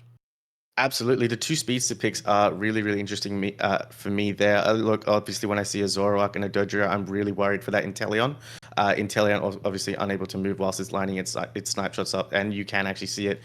So it's going to be very interesting to see how well that that Umbreon and Eldegoss can protect that Inteleon to help it pop off as much as possible. The two speedster picks, very interesting. We obviously over in OC we do see a lot of Dodrio, we see a lot of Zoroark, a lot of very powerful mons, especially with the reset Zoroark, so hard to hit and take down, and both mons able to get in and get out and escape. So it feels like that's what For Free is going for here. You know, the Hyper Voice Sylveon putting that damage out front, and then those two mons being able to come around and try and play in that assassin role. So I feel like that's what I'm going to see. That's just based on what I have seen in our own meta across OCE. But look, Crossel, Hooper, Sylveon, Zoroark, Dodrio on the side of For Free, Urshifu, Umbreon, Eldegoss, and Teleon, and Blaziken on the side of Z-Smog. Do you think we're going to see any invades this time around, Rin? Oh, definitely. We're seeing the Super run beelining it straight for the Urshifu's jungle. No exceptions. Maybe we'll see someone on the side of Zmog trying to cover that. Maybe the Eldegoss ends up over there because the Umbreon really can't do too much. But we'll have to see what's coming out. It looks like the Eldegoss is going over to help out the Urshifu instead of looking for the invade on his own this time. The Zoroark is a fast-clearing jungler, so the Eldegoss can't really make it over to the enemy central area before Zoroark is able to actually clear his buff. As we see 3 people actually converging onto this Hoopa, the Urshifu likely going to be able to get this blue buff as the Hoopa is X-speeding hover toward it. Is he able to steal it? He's able to steal it. He gets it with the confusion, and he may get out. He's being A-pressed by the Eldegoss with the red buff right now, going pretty low. The Urshifu looking like he's going to pick up the KO here, but that does set him behind in tempo. He has to run all the way back to get his ball toys now, and I would consider that a successful invade. Absolutely. And also the Eldegoss coming in, we know how strong Eldegoss is, those boosted attacks slowing down, as well as now the Eldegoss has a red buff in that top lane. But with all 3 members of Z-Smog coming out to help that Urshifu, that Dodrio was just able to get those stacks on in that top lane. How important do you think that is to just be able to stack uninvaded like that with 3 members dealing with the central area invade? Well, I think that the Dodrio is going to get his stacks off no matter what. As you see the Zoroark applying massive pressure here, the Urshifu is able to take Red Bear. Can he hit the illusion coming out, dodging the Wicked Blow, and the Eldegoss may go down here to the Zoroark. We'll see. No, he's left with 1 HP. But everyone on the side of For Free able to get their dunks. This early game composition coming out of For Free looking absolutely massive right now. We see the Zoroark should be around 3 stacks. That is just insane. He should be able to invade the enemy jungle or central area with the Hooper right now, but it looks like he is rotating over there. This blue buff should be in trouble. I'd be very surprised if the Urshifu stays over here to contest this, as he will fall down if he does, as the Zoroark actually misclicks his Night Slash? Feint attack, my bad. Fate/9 attack. The Urshifu still managed to secure that. The Hooper portal sending the Zoroark back. Dodrio are going up against a Combuskin inside the top lane. Inteleon trying to fight off a 2v1 inside the bot lane. But we've got an Eldegoss invade as well, just making away with that red buff. It seems like the chaos that we saw in game 1 is still on, and it looks like possibly those 2 speedster picks are a way to handle this chaos, because the Drill Peck and the Zoroark just able to come in, come out, so they're countering chaos with chaos.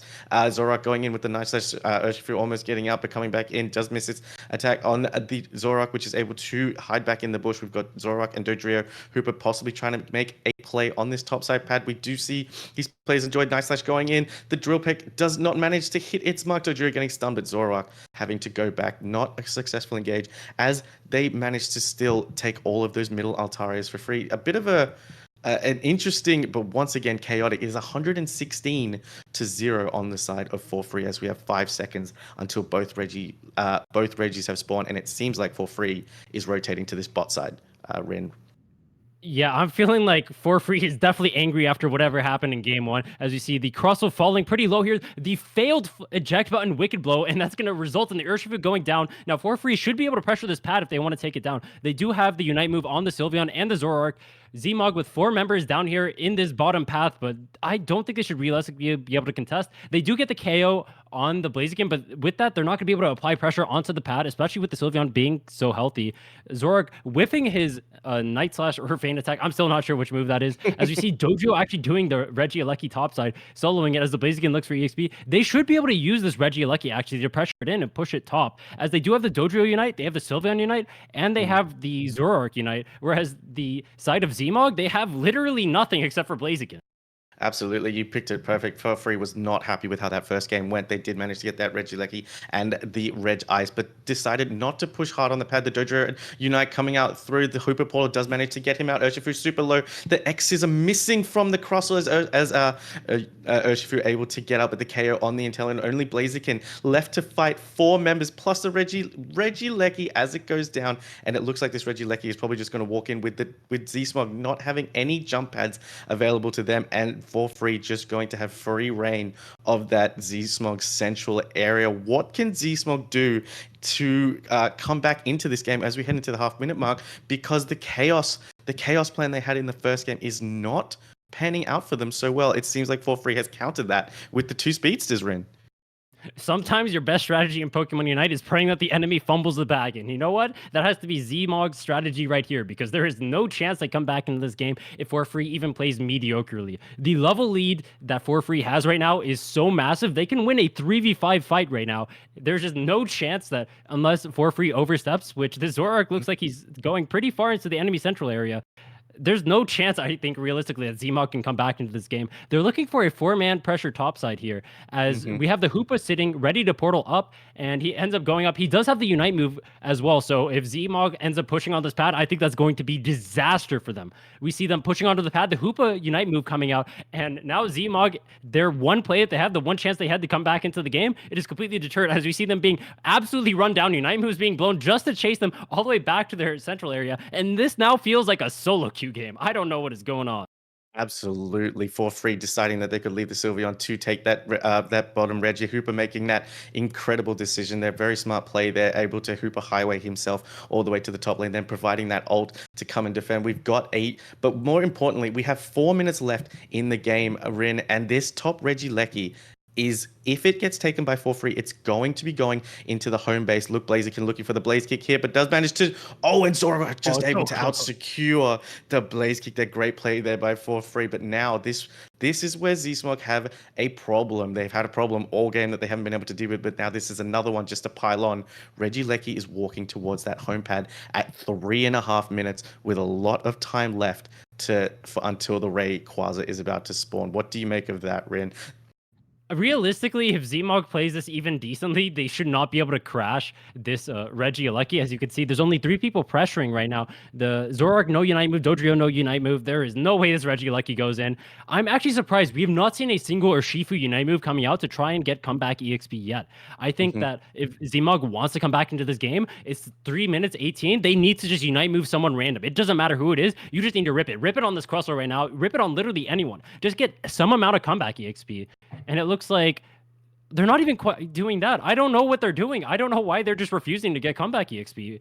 For Are you saying it's time to in for kills? Is that what your takedowns? Is that what you're saying? Get it XP wherever you can. Look, Blaziken going in on the Sylveon. The Hyper Voice is just too strong, and Blaziken gets taken down. Inteleon gets caught out by the Hooper and the Dodrio, 2 members down. It seems like that Z-Smog are trying whatever they can to break back in, but 3 level 13s on the side of For Free, 2 level 11s, but 12, 12, 11, 10, 10 on the side of Z-Smog. Before we head off into the Ray fight, which is 30 seconds, we've talked about the 2 speedsters and Hooper, but Sylveon and Crustle doing an incredible job almost in the opposite lanes of their 2 speedsters, able to hold that with such great power that comes from the Hyper Voice and the Rock Tomb X is a combination. Really good team play, wouldn't you say, from For Free with that? For Free is playing this game absolutely amazing. They're piloting the comp very well. We just saw the Urshifu Unite move come out at 2:35. Now, I don't know what is going on with Zmog right now. That felt like real tilts, because there is no way you're killing that Zoroark. He just has full heal. He's just going to walk away from it. Now you don't have your Unite move up for the Rayquaza. Even if For Free flips this, they have a 418 point lead. They could flip it and they would still win the game. I don't know what Zmog is doing right now. I don't want to be hate casting them, but this game, especially compared to the first game, this is not what I want to see coming out.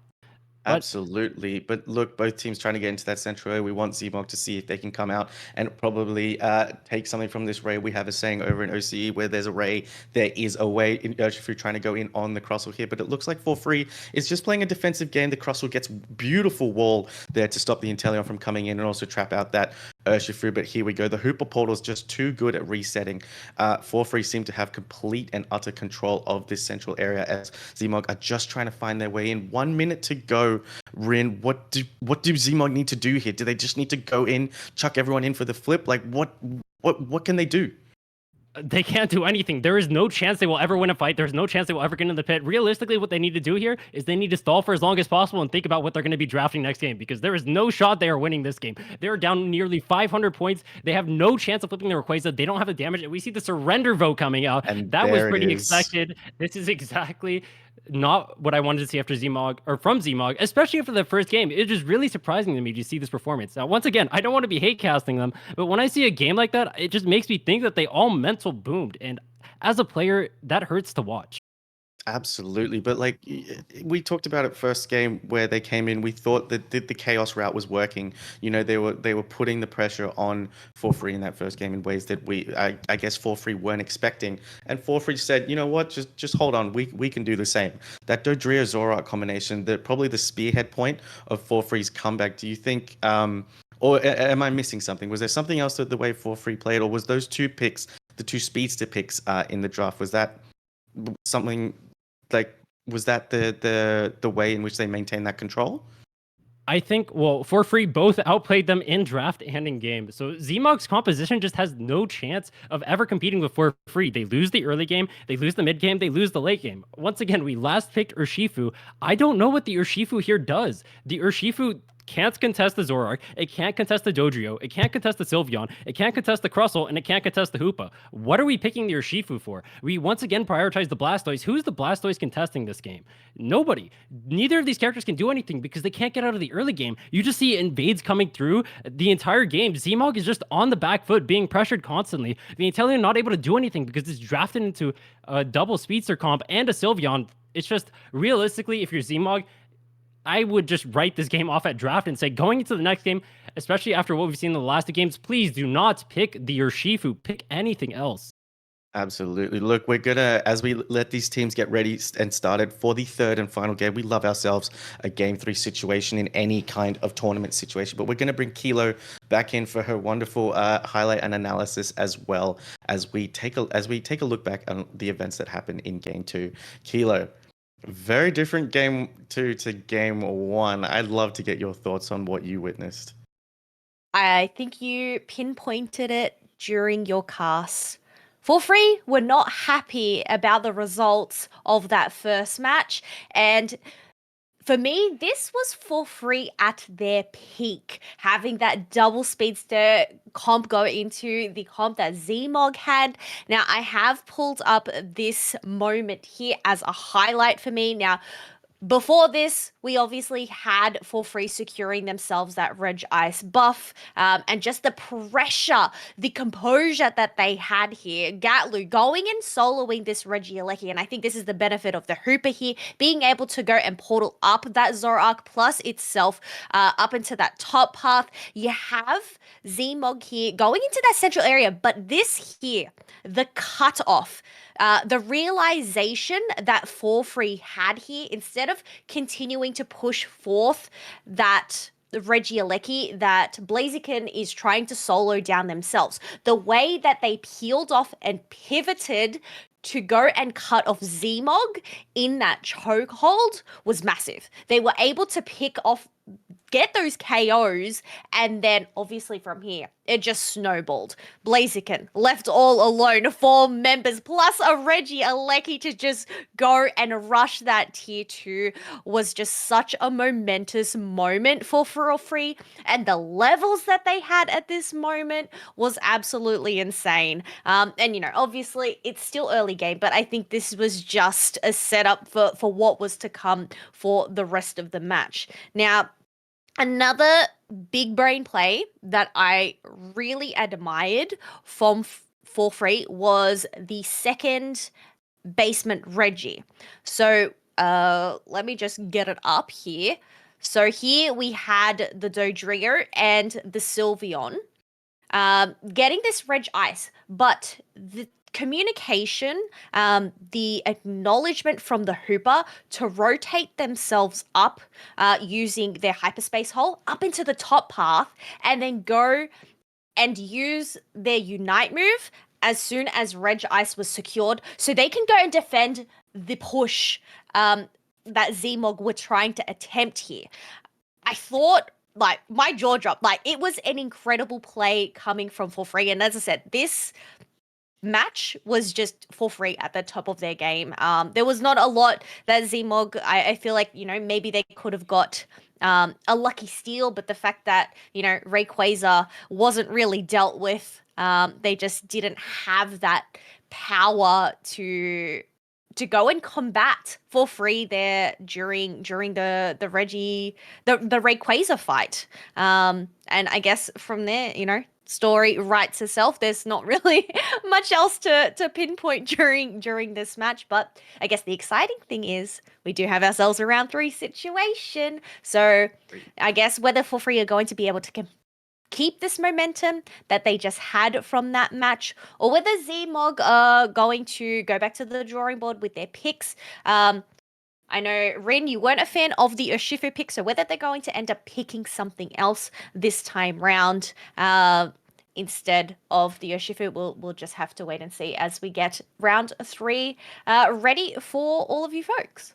Absolutely. We do have round 3 ready to go. Kilo, take yourself a little break. Enjoy the game 3 situation. Rin, we have one interesting game to go in this round here. Whether we're going to see more chaos or we're going to see more controlledness. Let's see how Zmog respond. But I do believe both teams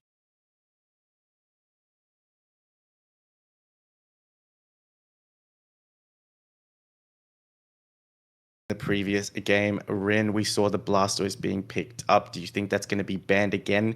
I feel like not having the Blastoise on the side of Z-Smog did hinder them a lot when it came to helping out the team. But look, we're seeing the Eldegoss and the Buzzwole, so we could see a Blastoise picked up by a Z-Smog who is on the purple side and for free on the side of orange.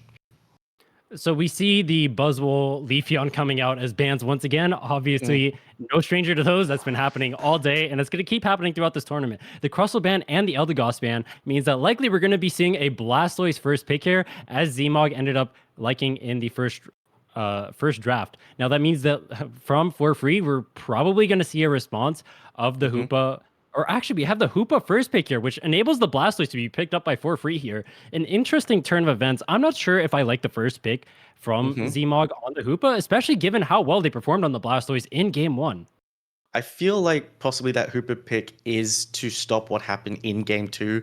The obviously, as Kilo highlighted in her highlights and we mentioned in the cast, both tier 1 pads on both top bottom side were up. So Hooper just being able to travel through and use that Rings Unbound Unite move to just travel their team around. But we do see the Inteleon coming up on the side of for free. Snorlax being picked up as well. Very defender heavy on this pick side here, with the Slowbro also being picked up on the side of Z-Smog. The Espeon is coming back. Do you think we will see a Umbreon or a Sylveon? But there it is. No. Oh, they were baiting you, Rin. They were baiting you into the They heard me. Urshifu. They heard me on the cast. They knew I was gonna. I mean, I don't like the Blaziken pick here either. I'm not sure what the Blaziken is supposed to do. This just gives for free the opportunity to pick anything they want. Any hyper carry in the game they can pick with the Blissey here. The Blaziken probably not going to be able to threaten them too well, especially since he has no one that can really dive with him. The Sylveon being picked here, I think great into the entire cast that Zmog is drafted here. It's great into Lucario. It's great into Slowbro. I think it's great into Blaziken, and it's especially good into the Espeon. I think it's one of its counters. I think in this draft, for free really came out with a robbery. Somehow they got the Blastoise, they got the Inteleon, and they got the Sylveon. These are 3 extremely high prio picks. And from the side of Zmog, we get Espeon, who is countered by the entire enemy team. We get Slowbro, who is countered by the entire enemy team. And we get Hoopa, which I don't believe we've seen them perform on the Hoopa yet. So I'm not sure how much of a fan I am of this. We'll have to see going into this game how well the Blaziken and the Lucario are going to perform, because if for free is to win this game, is going to be on the backs of those 2 characters. Absolutely. We highlighted this in the previous game as well. Zmog picked up the Inteleon previously, but those 2 speeds are just able to dive on it with not too much defense on that Inteleon. But I can see with the Blastoise and the Snorlax, that Inteleon is going to be pretty well protected. And like we pointed out with the Sylveon, going to be able to put that big damage. And that Blissey with the Bliss Assistance Unite move, always super, super strong. Hooper, Slowbro, Blaziken, Espeon, Lucario on the side of Z-Smog, Inteleon, Blissey, Snorlax, Sylveon, and Blastoise on the side of for free. It is our game 3. This is it. The winner of this one takes the set, and the loser will head down into the losers bracket. I'm very interested to see how we go here, but look with the Hooper on the side of Z-Smog. Ren, we're going to see a Hooper invade 3 games in a row? I would not be surprised to see another Hoopa invade here. I think that the invade level 1 strategy is one of the most premier strategies, and we see the Hoopa moving up forward through this lane. He's going to take the jump pad over. He is going straight into the enemy central lane. He's going to be matched by, it looks like, 3 people on the side of For Free in the enemy central lane. Now, the Lucario is a strong top laner, so he's not going to have any issues by himself in the top lane. I'm not too worried about it for him. As the Hoopa ends up stealing the red buff somehow. That is really unfortunate for the side of For Free. And once again, why this Hoopa invade is so powerful. I'm surprised they weren't playing around that, as I feel like you should be expecting that at this point. I believe we've seen the Hoopa make away with 3 different buffs in 3 different games. Absolutely wonderful, incredible job with both Hoopa players get out, but it seems like the chaos has started once again with Inteleon and Blastoise inside that top lane, Lucario coming up as well, Blissey coming to assist here. The Hoopa portal is allowing that reset, but Sylveon is online with the Snorlax being right behind it. We do not see the Slowbro fully activated yet, as we are heading into the very first Altarias, as Squirtle has already evolved into a Wartortle, going to be really, really helpful in this engage. And there we go, the stun on the Wartortle Combustion, taking those Altarias all the way over and getting the majority of those Altarias. Rin, great play there by the Combustion to pull the Altarias all the way to their side and get the majority of that farm. Yeah, they have a nice, interesting combo here of the Meteor Mash and the Blaze Kick being able to push it so far away. It's essentially on their own pad. It really makes it so way Zmog can't, or For Free rather, can't contest, as we see another invade coming out of the side of Zmog. I really like to see this, especially with the early game, the Espeon and the Hoopa. They really need to be pressuring the side of For Free because their scaling is not going to quite match what For Free has. But we've seen them invade this. This is very reminiscent of what ended up happening in game 1. And as we saw, they played extremely well then. So I'm glad to see this, especially in stark contrast to what we saw in the last game from them. Absolutely, not having those speedsters, having pressure every single side of the map very, very quickly. That Espeon and the Hoopa are able to take those bursts, but once again, Combustion getting the better of the middle farm. Sylveon still not much able to do much. Snorlax still hanging around that bot side, having to deal with that Hoopa. We're waiting to see if that Inteleon can get online, but Blissey still not online, Rin. It's taking a little while for that Blissey to get online. Obviously, the pressure from the Lucario and the Combustion inside that top lane as we finally see the Blissey online, but we are getting here to the 720 Altarias. We've got Espeon and Lucario, Hooper in the top lane, Blaziken now fully online. Let's see who is going to take the full brunt of these Altarias, but they opt for the engage instead of going for the Altarias, that they have to push them back to base. 2v3, Blaziken coming up top lane as well. It's going to be a 2v4 inside this top lane. If they don't notice that, Lucario going in onto the Wartortle, coming back out, but it looks like Z-Smog is going to get the majority of that top lane Altarias, whilst For Free is going for a strong push in the bot lane, but that Hoopa Highway is just so good at porting them up and down. They're able to do a great defense. The focus ban almost keeping the Snorlax alive there, but he ends up going down. And now Zmog has a numbers advantage down on this Regirock in the bot side. We don't quite have the Unite move coming out from the Sylveon yet, so Zmog should be able to get this as the Egg Bomb comes out. The Hoopa going extremely low, the focus ban. The Snipe Shot almost stealing the Regirock, but Zmog is able to secure it just barely. Now they're going to be able to use the Hoopa to be able to rotate topside, and they should be able to pressure the top pad before For Free is able to respond here. Maybe even getting the Regi a lucky. I don't remember if the pad is quite at 20. It's not. It's at 41, so this is a prime opportunity for Zmog to blow For Free out of the water in this early game and really show that they know what this early game team composition needs to do in order to win. Absolutely, Z-Smog proving very, very strong inside this early game. It looks like the early game chaos does play out for them, but it does not look like they're going for the push on to try and pressure this topside pad. Just going to let For Free to deal with the Regi Aleki, as it seems like Z-Smog has opted to go and try and get some farm, but Blastoise is doing a beautiful surf there, trying to get his way out, and it looks like there's somewhat of a standoff going on as we head on into the mid game at the 5 minute and 50 mark. What do you think both teams need to do to be able to take that push forward and go for the advantage? Let's start with Z-Smog. What do they need to do to take this advantage? Well, what I would have liked to have seen is the utilization of the Hoopa portal as we see a major fight coming out on this top side. Espeon Unite move catching 2 of the members on For Free. A big overheat eject button combo coming out, but the Blaziken getting extremely chunked as he's going to fall down to the Sylveon. The Sylveon should be able to hold the pad with the Blastoise here, but that is a major engage as actually the Sylveon ends up going down. This is a major turning point for Zmog here potentially, as they're actually not able to get any of the dunks off. For Free able to rotate in time, as what looked like a devastating fight for Free is actually not as bad as it could have been, as they're able to take down the Espeon here. They may be able to start pressuring the pad too, but the Slowbro should be able to rotate in time. I think this is just looking like chaos like we saw in the first game. The aura cannon firing off from the Lucario, able to use that close combat power up punch to take down the Inteleon Blastoise, managing to just stop those dunks in, but really good play by the Blissey. They're popping those egg bombs out, able to stop the scores from happening. Again, Z-Smog not able to take full advantage of what they were doing, but as we've seen now the scores, we thought Z-Smog were ahead, but it seems like 4-3 doing stuff off in the background, able to break that bottom pad as we go 39 to 104 as the bottom. Regice decides to spawn. 4-3 is deciding that they want this this objective. Snorlax just trying to zone out the Hooper, but the rings become unbound, but Inteleon managing to get the snipe shot in. It does look like Z-Smog have decided to roll on in Inteleon. The Hooper unbound providing so much CC and knockup, as well as the close combat power punches from the Lucario. Snorlax just trying to get out the Bliss assistance on top of the Snorlax, does manage to get out, unable to push the pad. Z-Smog unsuccessful there, even though they managed to use the rings unbound Hooper Unite, which what do you make of that, Rin? Was that too I want to say too short-sighted on the side of Z-Smog? They could have used the Hooper Unite to port themselves up to top lane the same way that 4-3 did in game 2, or did they just want to put the pressure on?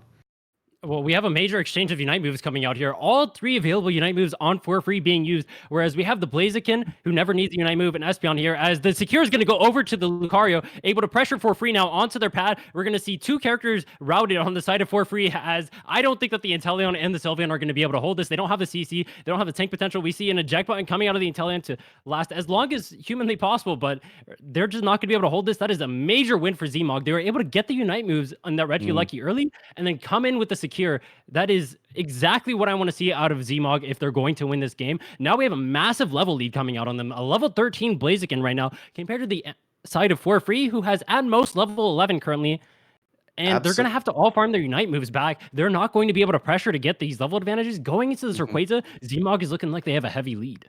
Absolutely. 12, 12, 13, 10, 10 on the side of Z-Smog, but 10, 10, 12, 10 on the side of 4-3. 4-3 getting the better of that engage, letting the Regieleki walk into pad. As we got another engage heading on into the bot side, Snorlax heavy slamming in, but those Fists of Fire are just raging from the Blaziken as the Scald also hits its mark. Lucario goes in. Snorlax does manage to go down with the assistance of the Hooper Portal. Espeon just providing such good cover. Blastoise is coming down in the Surf, able to take down the Blaziken. Hooper is just trying to get his team out. The snipe shots are hitting their mark. Hooper just has to provide that X speed, but the power up punch from the Lucario also able to provide a little bit of assistance. But look, 4-3 are just wanting to try and take this objective with 30 seconds left to go until the Regi, but Lucario standing there with power up punch. The close combat does manage to get, but it is the Hooper hyperspace hole that does manage to secure the bottom. Regi, great secure there by Hooper with 13 seconds left to go. 109 to 134. Both teams have tier 1 pads up, but it looks like the fight's going to engage way too early, Rin. But oh no, are they backing off? No. They're just teasing each other. They're finding out the Rayquaza has spawned. It is game 3. It is the last 2 minutes of this round. Let's see which team decides to come out on top. We see the Inteleon over here taking level 13, the Blastoise taking level 12. I think Z-Mog, as mentioned before, has a massive advantage going into this Rayquaza. They have the Slow Unite move. They're going to be nearly level 14 as we see a 100 back cap potentially coming out on the side of Z-Mog, but no, it gets canceled. But he's going to be able to chunk out this Blastoise from this fight. Keep in mind, 4-3 does not have the Hoopa to be able to rotate into these Rayquaza fights early. So Z-Mog can constantly pressure these back caps with the Lucario, and no one can really match him, especially with that Regirock, especially with the Hoopa Unite move. The side of Z-Mog has extremely good rip and extremely good secure coming onto the Rayquaza. As we see the Slowbro getting chunked here slightly, this game is looking really close right now. Absolutely, with 1 minute to go, no Umites have been folded out yet. The Hyper Voice is going on top of the Slowbro. It looks like 4-3 are going onto the Fairy Frolic, firing out from 4-3 Snorlax. Oh, Slowbro does manage to go down. Inteleon and Blissey holding that area. Blastoise surfing everything out. The Lucario is going for the back cap, but it looks like Blastoise also trying to go for 40 back cap as Sylveon does manage to get a back cap in as well. 100 going in to both sides. 245 to 274. The rings come unbound as Z-Smog is deciding to go in now. It is an all-out brawl. The Bliss assistance does go in. The Hydro Typhoon firing off.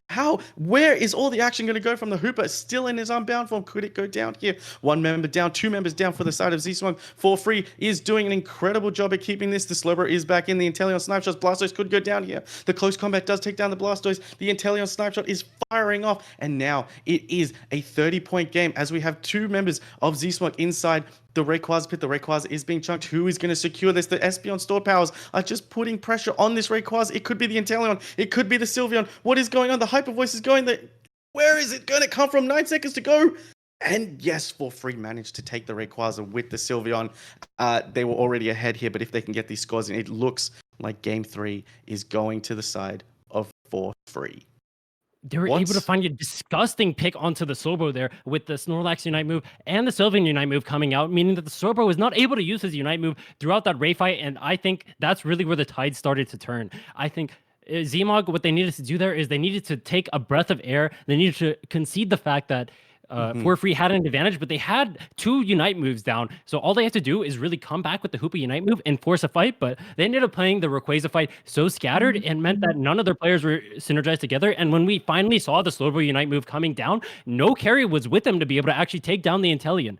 Now, on the side of For Free, they played the defense of the Inteleon so well. We had the Snorlax playing defense for him against both the Blaziken and the Lucario. We had the Bliss Assistants coming out on him, and we had Soreyu just peeling out so well. It was really a really well played fight for Free, considering I think they were actually in a very disadvantageous spot right after using 2 Unite moves on the Slowbro who could come back from the Hoopa Unite. Absolutely. We also saw a real big turning point in the Ray fight there where the Lucario did manage to go and get that back up. We saw Gatlu try and stop the Lucario, but that Lucario was pressing that top pad. But what For Free did interestingly is Blastoise went to try and score bottom, but then we also had the Sylveon and the Blissey go and pressure that top pad, and they managed to get that 100-point dunk, which means the pressure was back on Z-Smog to go for that rib. Very interesting kind of mental gymnastics going on with both teams. But that was our game 3. Big congratulations to For Free. We are going to bring Kilo back on in to get her analysis and her highlights of the match. What an incredible game. But let's bring it on back to Kilo. Kilo, come on back. A very different game. It seems like we had 3 different games all round. Chaos game 1, Control game 2, and a much more even game this time round. I want to get your thoughts.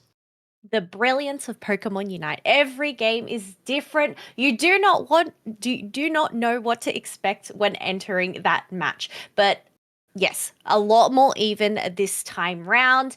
It did look like while For Free in the early game, they had the points lead.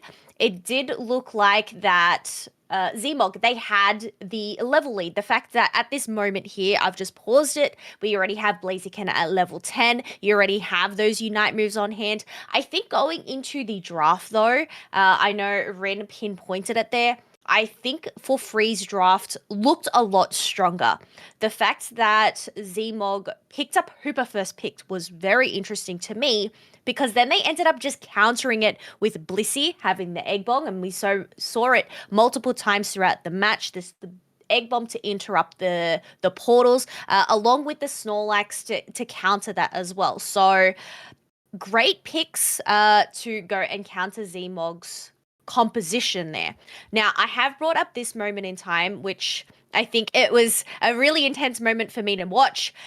You have the Espeon using their Unite move, and then obviously being able to just push on forth, get these KOs, and then get in some dunks up in this top part. Just distract them. The thing that we don't actually notice here on the minimap, right? While all of this is happening, we were all distracted.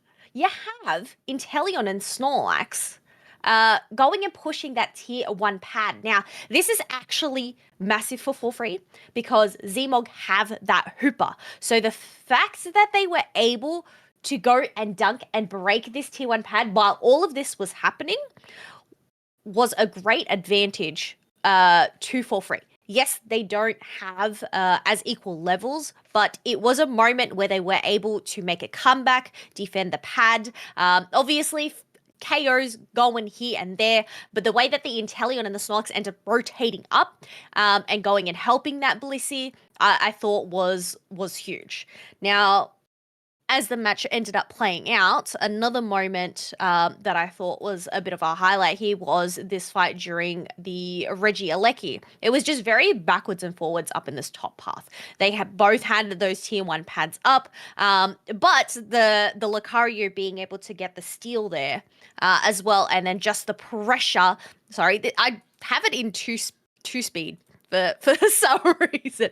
But the pressure to go and break that tier 1 pad, and obviously just even up the scores a lot more. So, both teams having -1 tier 1 pad, the scoreboard just being really close, but the fact that you also have For Free catching up in levels here as well, this is going to give them the comeback experience with the Indeedis.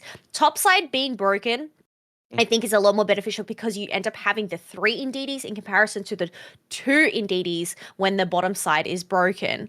And then obviously you end up having the Boltoy. So being able to pick up just that extra experience, pick up these KOs.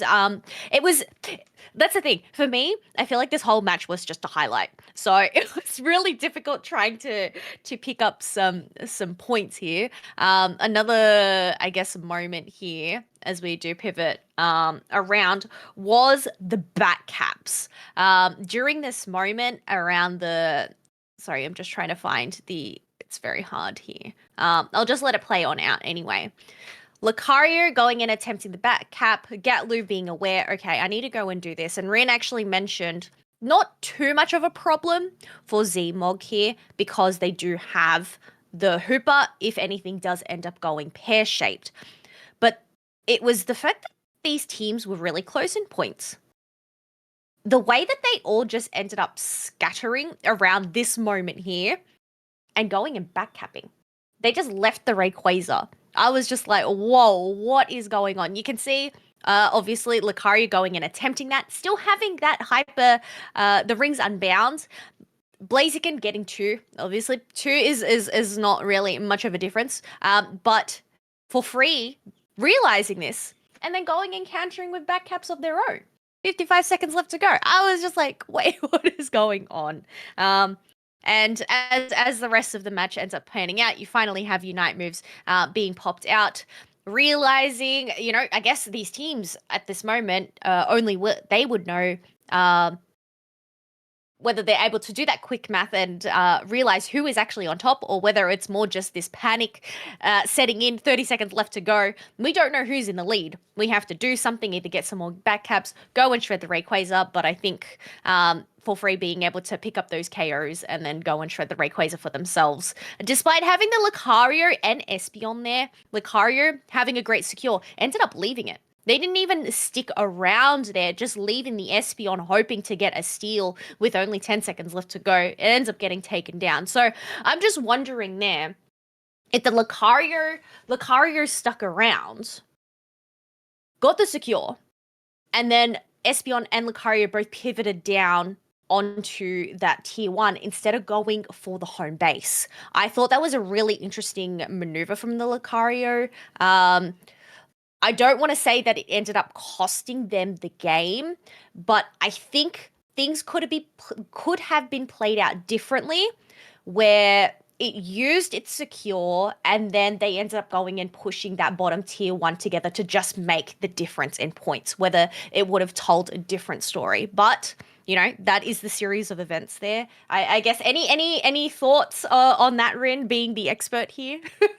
The Lucario has no chance to actually secure the Rayquaza here. As you see, his HP is literally 1, so any Hyper Voice stick would just take him out instantly. The reason why he left the pit is because he had to power up punch because the Sylveon was Hyper Voicing him. If he didn't leave the pit, then he would have just been routed. I think the real place, I kind of pointed it out when we were casting, I think the real place where the game ended up turning at this Rayquaza was when the Hoopa went topside. Instead of saying, hey, they have 2 topside, we can just collapse on their bot side with the Hoopa Unite move. We can just kill all 3 of these people bot side. They're down Unite moves themselves. They already used the Snorlax and the Sylveon. They have no chance of winning this fight. Why are we even contesting them backcapping? Let them backcap. We can get this Rayquaza super easily. I think that's where Zmog really misplayed, even though I think this game should have been theirs. I think For Free got outplayed in this game, and I think Zmog should have come out ahead. But small things like that end up costing you a game.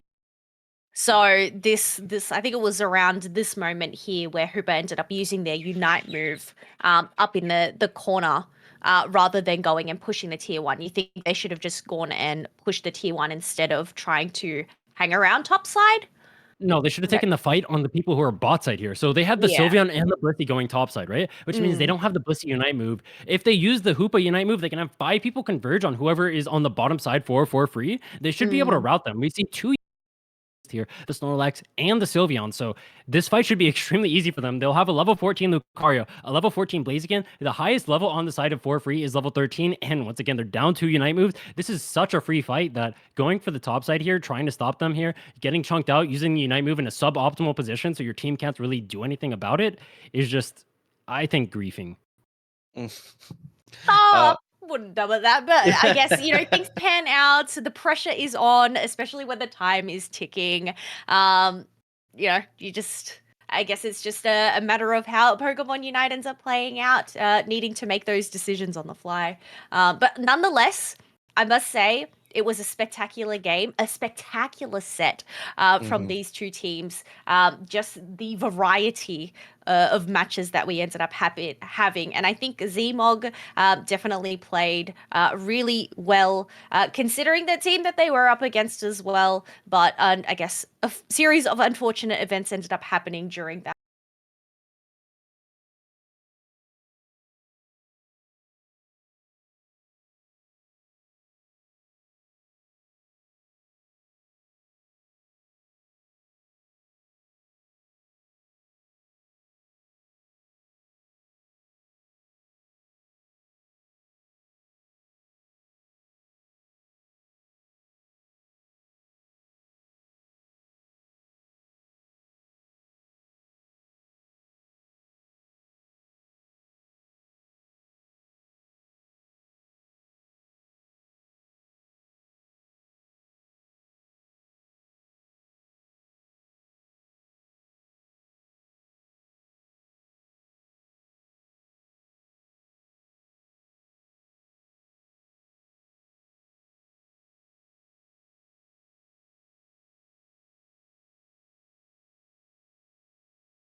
Fiesteras going up against No Smites. Now, No Smites ended up getting knocked down by For Free in that first matchup that we obviously watched at the beginning of the day.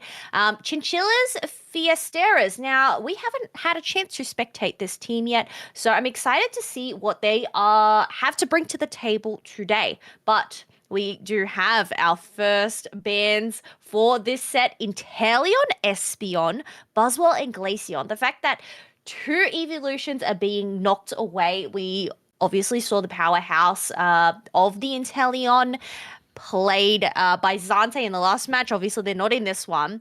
And Buzzwell, I guess just nobody wants to come into a Buzzwell right now, do they, Fu?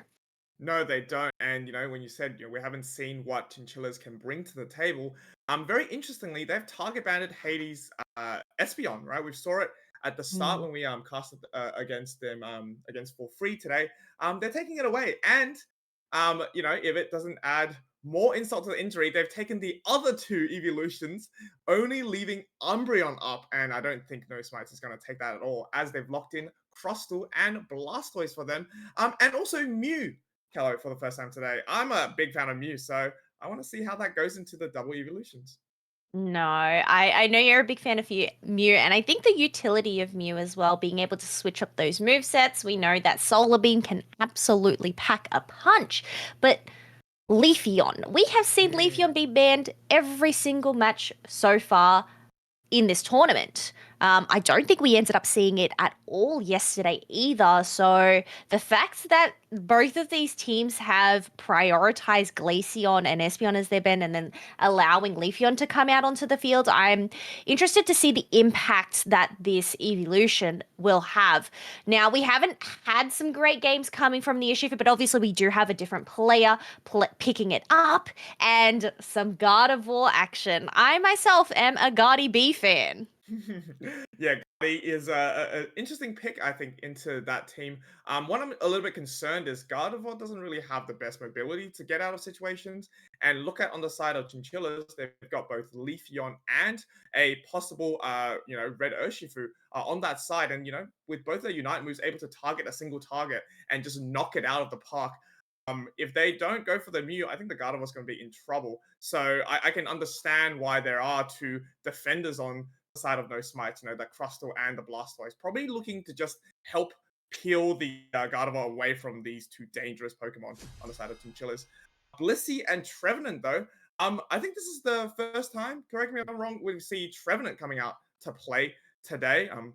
Could be a pain split game into that team. I think I really like the Chinchillas draft, actually. I think the double evolutions coming online so early can really help that Urshifu also gain that level 7 as well.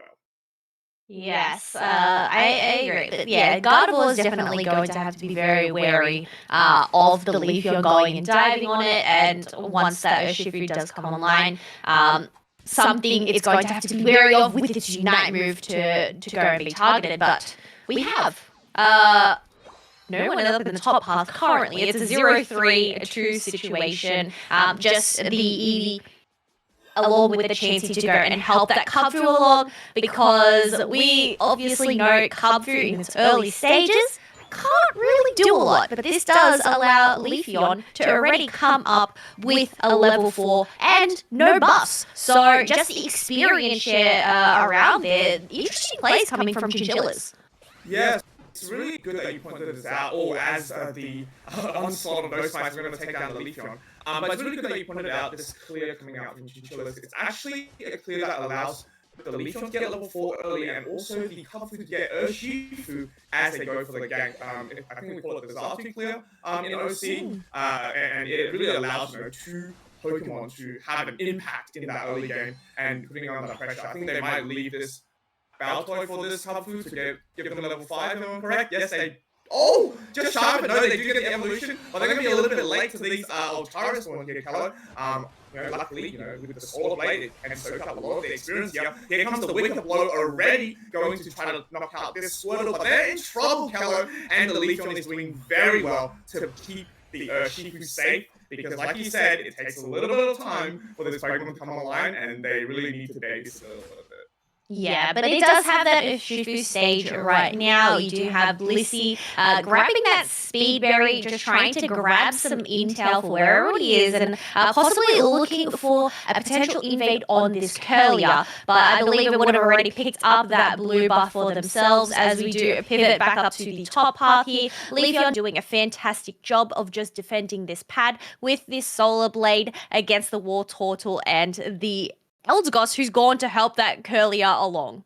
Oh my god, what a cheeky steal of the red buff that engages the eject coming from Eldegoss. They're definitely not happy on the side of No Smite to lose that red buff to the Blissey. And look at that, the middle bird's already gone from the 8-minute mark, and the Leafeon and the Blissey combo is just going to hunt this Eldegoss down perhaps.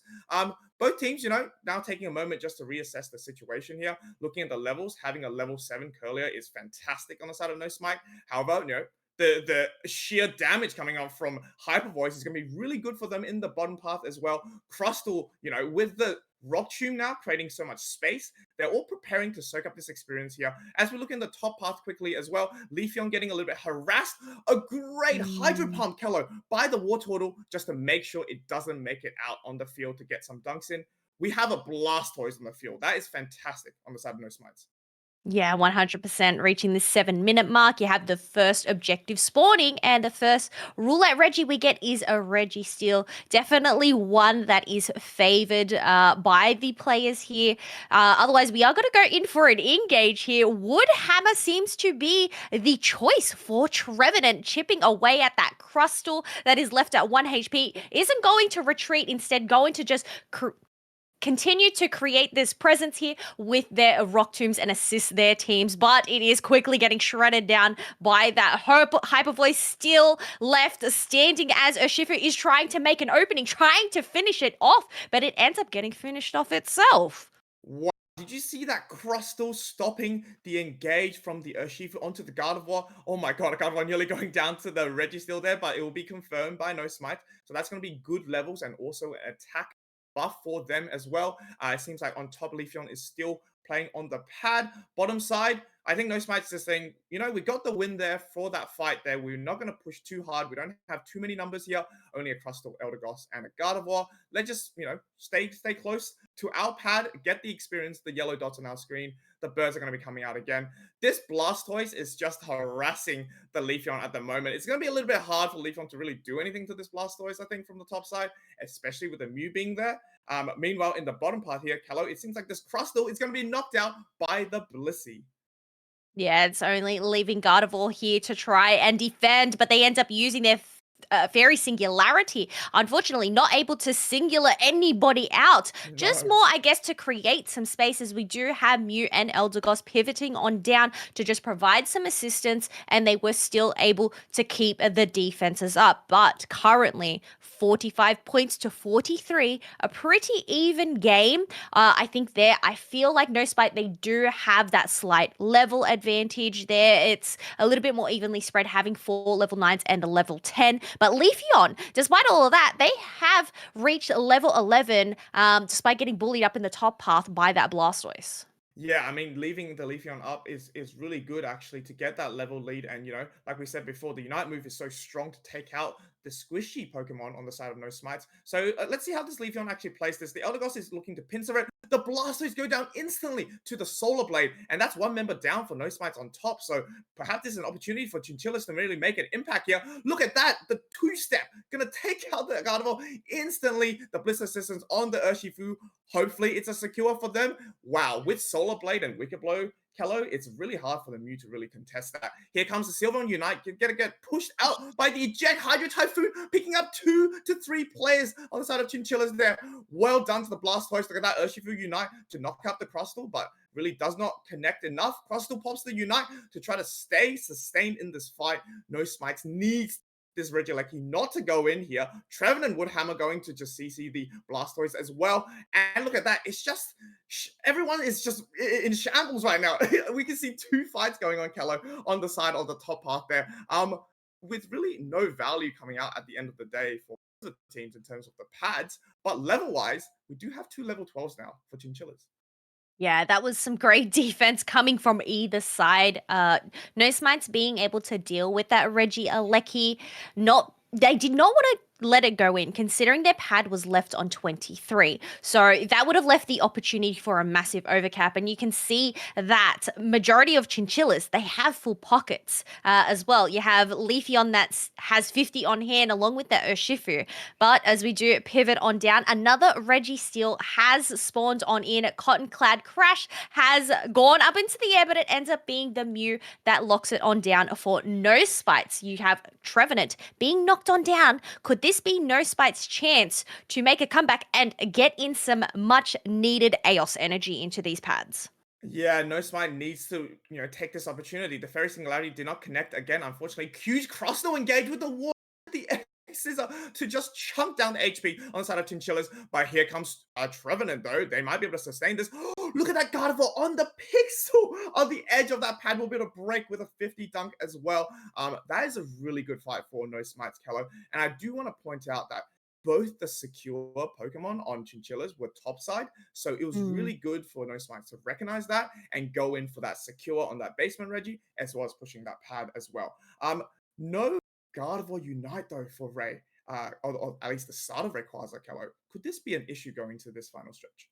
Not just that, they also are down an Eldegoss Unite, but I guess it's just a matter of we're not sure when they're going to tick on over. But all the meantime, while we did have the push from No Smites to break that bottom tier 1 pad, you had the opposite from Chinchillas being able to break that top tier 1 pad, and they do have the lead in points 211 to 133. You have Urshifu going and dunking down in that bottom path to just broaden that gap even further. 64 points do end up going in. Crustle looks to be in a dangerous position here. Does end up popping that X Scissor onto that Sylveon, but it ends up using its Fairy Frolic to get out of dodge. Gardevoir Unite move has also been popped on out. Leafeon has been taken out. Another Hydro Typhoon coming out from the Blastoise to just knock up some players. But you have two members of Chinchilla Fiestas now down, and it's just 3v3 currently in the Ray Pit. Yeah, it's a chase to see who can knock down more players on each team, though. There goes the Crustle. That's a Chaos Streak of 2 for the Urshifu. That is really good for Chinchillas at the moment. They know they don't need to do this Rayquaza. They just need to store this out. Chaos Streak of 3. This Urshifu is unstoppable at the moment. Now, they need to target this Gardevoir and the Mew, though, because they're going to be the main damage dealers on No Smites. However, though, without, the whole team being there, No Smite's team comp doesn't really allow for them to really rip this Rayquaza, especially having, only 40 seconds to go. There's a lot of HP on this Rayquaza right now. The Leafeon's on top. The Mew Unite gets put. What a huge engage by the Urshifu there. Crustle comes back to try to trade through. Oh my god, the Leafeon's going to come through and take down the Eldegoss. This could be a flip of the scenario, possibly, with 20 seconds to go. This is going to be hard, Kello. Of an ask to score more than 150. There's another dunk of 82 as well. Unfortunately, Kello, I think this game will go to Chinchillas here because they are just raining down the pressure in that bottom part. Knowing that they had the lead, despite being down that Leafeon, they had some great engages there, being able to just knock out the players evenly on the side of No Spites, and then just push on forward. That great engage in that chokehold there to just get the KOs and then push on forward. And that's the thing, Chinchillas, they had the lead because, they had the lead before the Urshifu back cap, but that just settled it for them and they just had to defend. But I guess Chinchilla's Fiesteros, this is the first match that we've seen from them. I think they really well played. Yeah, exactly. And like I said at the start, I do really like the team comp that Chinchilla has brought to the table against No Smites here. It does seem just more well-rounded in terms of just damage, sustain, and also the early game fight. And I think that really showed and let them, I guess, kind of, gain some sort of control over the better part of the mid to late game. You can see here, getting that Regieleki from that 5-minute mark really propelled them to win that final stretch as well. If we can look at quickly the damage, I'm keen to see how this. Look at that Leafeon and the Sylveon combo, so good, right? Kello just able to just pick off the squishies on that team. Mudo did pretty well, but the Eldegoss Kello, that's something you like to see, right? 74,000 damage, Kello. That is an Elder God indeed. Battle Goss, Battle that's Goss. the thing. its build, it had a resonant guard, a muscle band, and experience share. So I guess having the muscle band there to give it the extra attack speed, but also the extra attack as well to just help it along. But just the aggressiveness that came out from it. Unfortunately, I guess aggressiveness wasn't enough because chinchillas were able to come out on top. But Blissey, I think, just still demonstrating that it's a great supporter, even though we have seen it fall down in the meta currently, being able to have 94,000 recovery. But we do have to bring in the expert, Rin, for our analysis, I guess, to just break down this match.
Think leaving it to the last pick, knowing that they had the Leafeon with the dive along with the Urshifu, probably not the greatest last pick for sure. I know I could probably see they were probably wanting to use it for its Unite move, but even then, in terms of the impact of their Unite moves, I feel like they didn't actually get the utility that they were hoping to get from it during the team fights.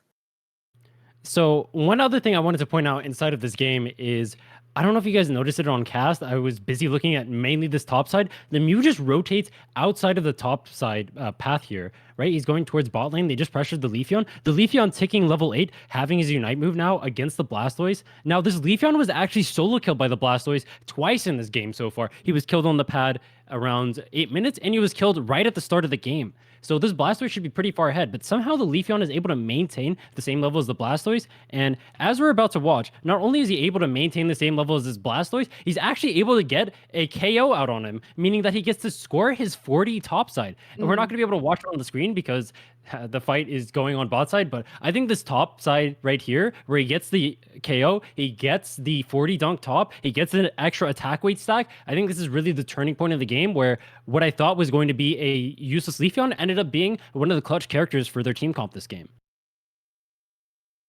Yeah, 100%. Those are... It just Go goes ahead. to show, right? If you can just get one knockout, as you said, and get the score in as well, your experience gap is going to be quite large, right? And then, as a Leafeon, going into that mid game to late game, you can just press your Unite button and people just go away. So, yeah, great point there.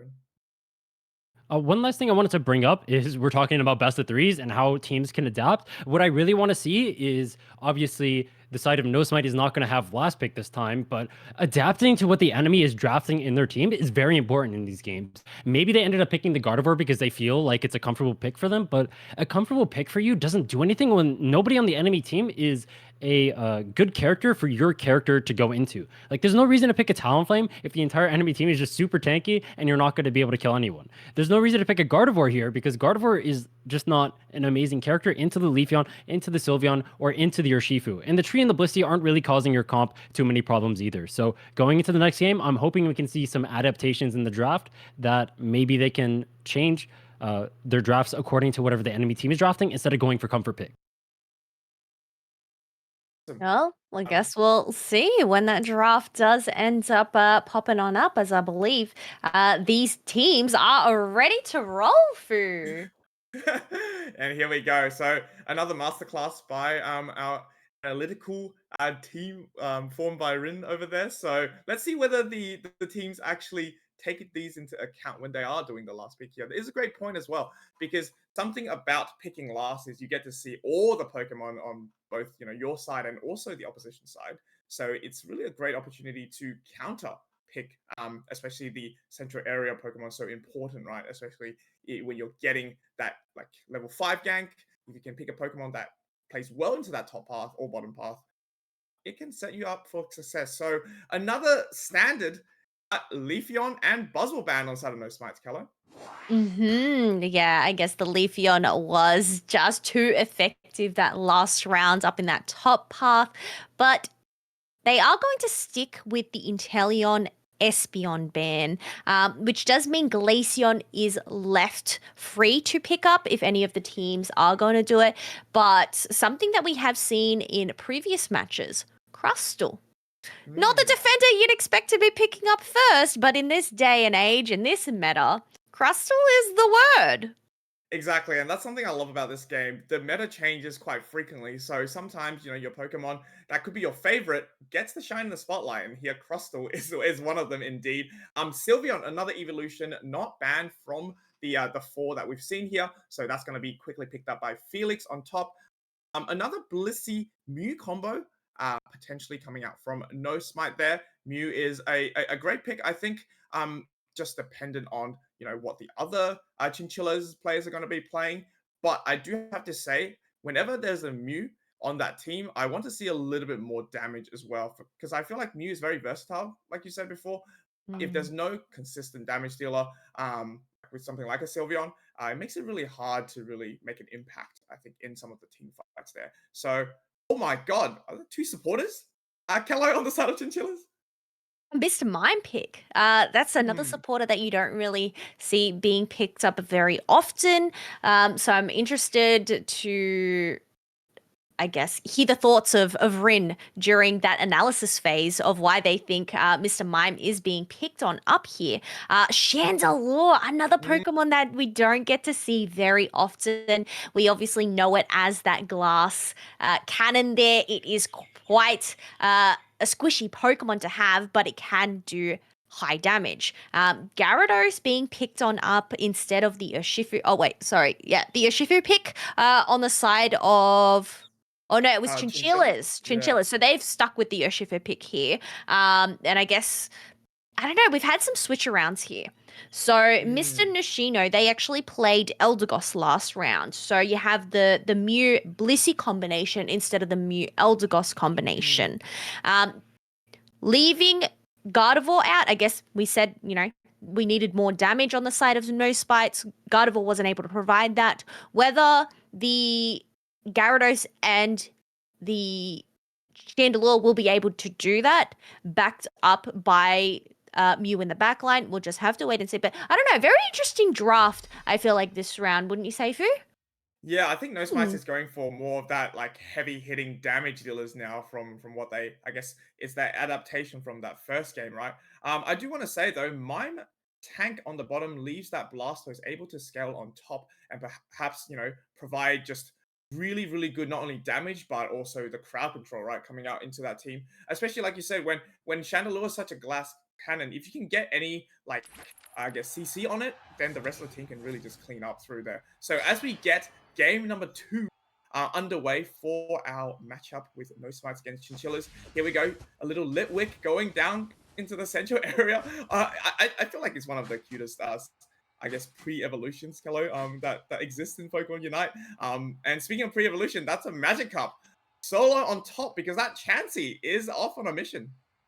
Definitely an interesting strat here. But because we have that Hooper going and assisting that Kubfu, taking that red buff, it's able to just keep the pressure on the Chansey, forcing it to use its X speed to get out of the way. But because Chansey ended up going and invading, he not assisting this Magic Cup, it wasn't able to gain as many effort points as it probably should have earlier on, being out secured by a Squirtle.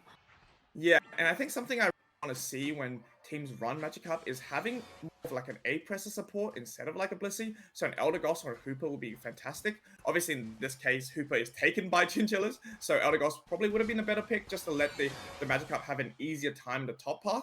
It all depends how this little gank goes for this a Chandelier against the Shifu here, because if they can get something there and get that Gyarados online, it will be fantastic. That Blissey is caught by the wall from the mine, but just manages to get out there. No casualties so far. The Wicked Blow almost taking out the Blissey there, but look at that Hooper. Just porting 3 people away. They send 4 people on top here on the side of Chinchillas to try to make an impact, but it's just, great defense coming up from No Spikes. And they're going to go with a KO as well onto the Hooper. So things are actually looking much better from No Smites than the start. Oh, but that Magic Cup takedown by the Wartortle will send the level gap even further now, though. That Magic Cup is struggling, Kello. And that Wartortle just gets a KO streak of 2. I must say, though, Chinchilla's play there to have the 4-person push up in the top path, especially going up into a Magic Cup, I can see the strategies there. But the fact that we had Mew end up pivoting towards that top path, recognizing that No Spites needed that help, they were able to go and successfully defend that pad and not let any Eos energy in. You do have those Swablues and Altaria currently being picked up. Chandelure was able to pick up that Altaria, so now it does have their full evolution, plus their level 7 move. But, the thing is, looking at the level lead right now, Chinchillas, they do have the 2 level 7s currently, plus the 2 level 5s and a level 6. I feel like they do. It is on parity, but I think they have that slight advantage. Yes, they do. And look at that. Magic Cup finally goes over the mountain to become a Gyarados now. And look at that. Urshifu's just getting uncontested for this Altaris here. I'm not sure what the Gyarados is really doing. Maybe they think there's not a great opportunity to go in, considering there's 4 people on the side of Chinchillas on top here. I think they want to overload this pad, perhaps, and maybe just get a big dunk and stop any a form of like able to have a pad up top to heal, maybe, because they're just leaving this poor Sylveon at the bottom to defend by themselves against a Blissey, a Mew and a Crustle at the bottom there. So a very interesting, different strategy coming out from Chinchillas. They're not really focusing on that basement Reggie, are they? No, we have seen a lot of this today as well, prioritizing the Regieleki instead of the basement Reggie. The benefit for Chinchillas, though, is they do have that Hooper Hyper Hole on hand to go and pivot on down to the bot path if needed. But Sylveon is now going to take the opportunity to try and shred down this Regirock with its Hyper Voice. All the meantime, you have Chinchillas Regieleki walking into that top tier 1 goal. Dunks are rolling in, and they're making sure to do their quick math. That way they can get as maximum overcap as they can on that goal. So I believe it was left on 12, that 30 dunker going on in. So 18 overcap up on that top path. And now they have that lead, 98 to 0 points for. Yeah, and I think Sylveon did fantastic at the bot path just to delay this Regirock as well. Because now, look at this. Regirock has now completely healed up, and it could be another, maybe a 3v3 for both teams at the bottom here. While they've already gotten that Regieleki on top. Hydro Typhoon misses the Mew with the Unite there. Chandelier looking very, very low. To back up with the Crustle as well. Look at this. What a great turn of events for Chinchillas at the bottom, and they're able to fend off the entire No Smite team from the bottom here and possibly delay this Regirock even further with a Hooper gaining some experience on top over there, hoping to tick over that level 9 for that Unite move. Shifu going in, possibly getting the Chandelier. Didn't get to see there. Oh my god, the Gyarados is stuck in the walls of the mine here. They do not connect with the Dragon Current at all, but they're able to take out the Shifu there. And I think to the relief of No Smites, they're able to secure this Regirock, winning them some experience, some buffs there at least, and they're just looking to back away here. Wow, what a fight at the bottom lane. Regirock got resetted so many times, delayed for so long. It wasn't until that halfway mark, and we already have a Regieleki spawning in less than 10 seconds away, that it was able to get secured. But definitely a moment there with the Gyarados getting blocked on out as it was underground or underwater, blocked off by those mine walls. I wouldn't have even thought the mine walls were able to catch and stop the Gyarados Unite move while it's down under. And look at this Chinchilla looking to just shred this Regieleki before the 4-minute mark so they can have a third one. Mew is going to be too good to secure them from the thing though. Hydro Typhoon able to knock up the Gyarados, but just not enough. Gyarados just outputting so much damage for them right now. Very Frolic able to dodge the damage coming on from Gyarados, able to clear it out. And, you know, Sylvan just has to retreat here because that Regieleki is looking to go into that top pad. Mew unites to try to zone for the team here. Shifu gets a connect on that Chandelier, will be able to take it out, and look at that, a great display of defense coming out from Chinchillas as they stop that Regieleki from going in. We already have a level 12 Urshifu, and Chandelure is having such a hard time against it. Blissey ends up getting caught out by the combination of the Mime Wall plus the punches from the Urshifu. Gyarados is going to go and dive on in against 3 as we do pivot on down into the bottom path there. Hooper has gone in for a reset, but Mr. Mime ends up going on down. Urshifu is super duper low. He is getting attacked by the Yotarias, able to grab themselves a Speed Berry and able to get out of dodge with 1 HP, Fu. Oh my god, one of the Swablues nearly got signed onto No Smites there as part of their team if they could knock out that Urshifu, but they were able to get away. Speaking of people with a bit of levels, that Gyarados, Kello, we know it struggled in that early game, but it's level 12 right now. It's doing very well. Could be in a tough situation though, as I've just placed my casting curse on it. It's going to be knocked out by Team Chinchillas here, and this is a little bit of a weird, I guess, 3v3 at this moment. There's so much farm or yellow dots on the side of No Smites, but they're just opting to kind of like engage this for no reason. I don't really see too much value, you know, showing presence here right now. They really just need to maybe get that Chandelier to level 13 or even the Gyarados there. They're kind of wasting time in this middle area here.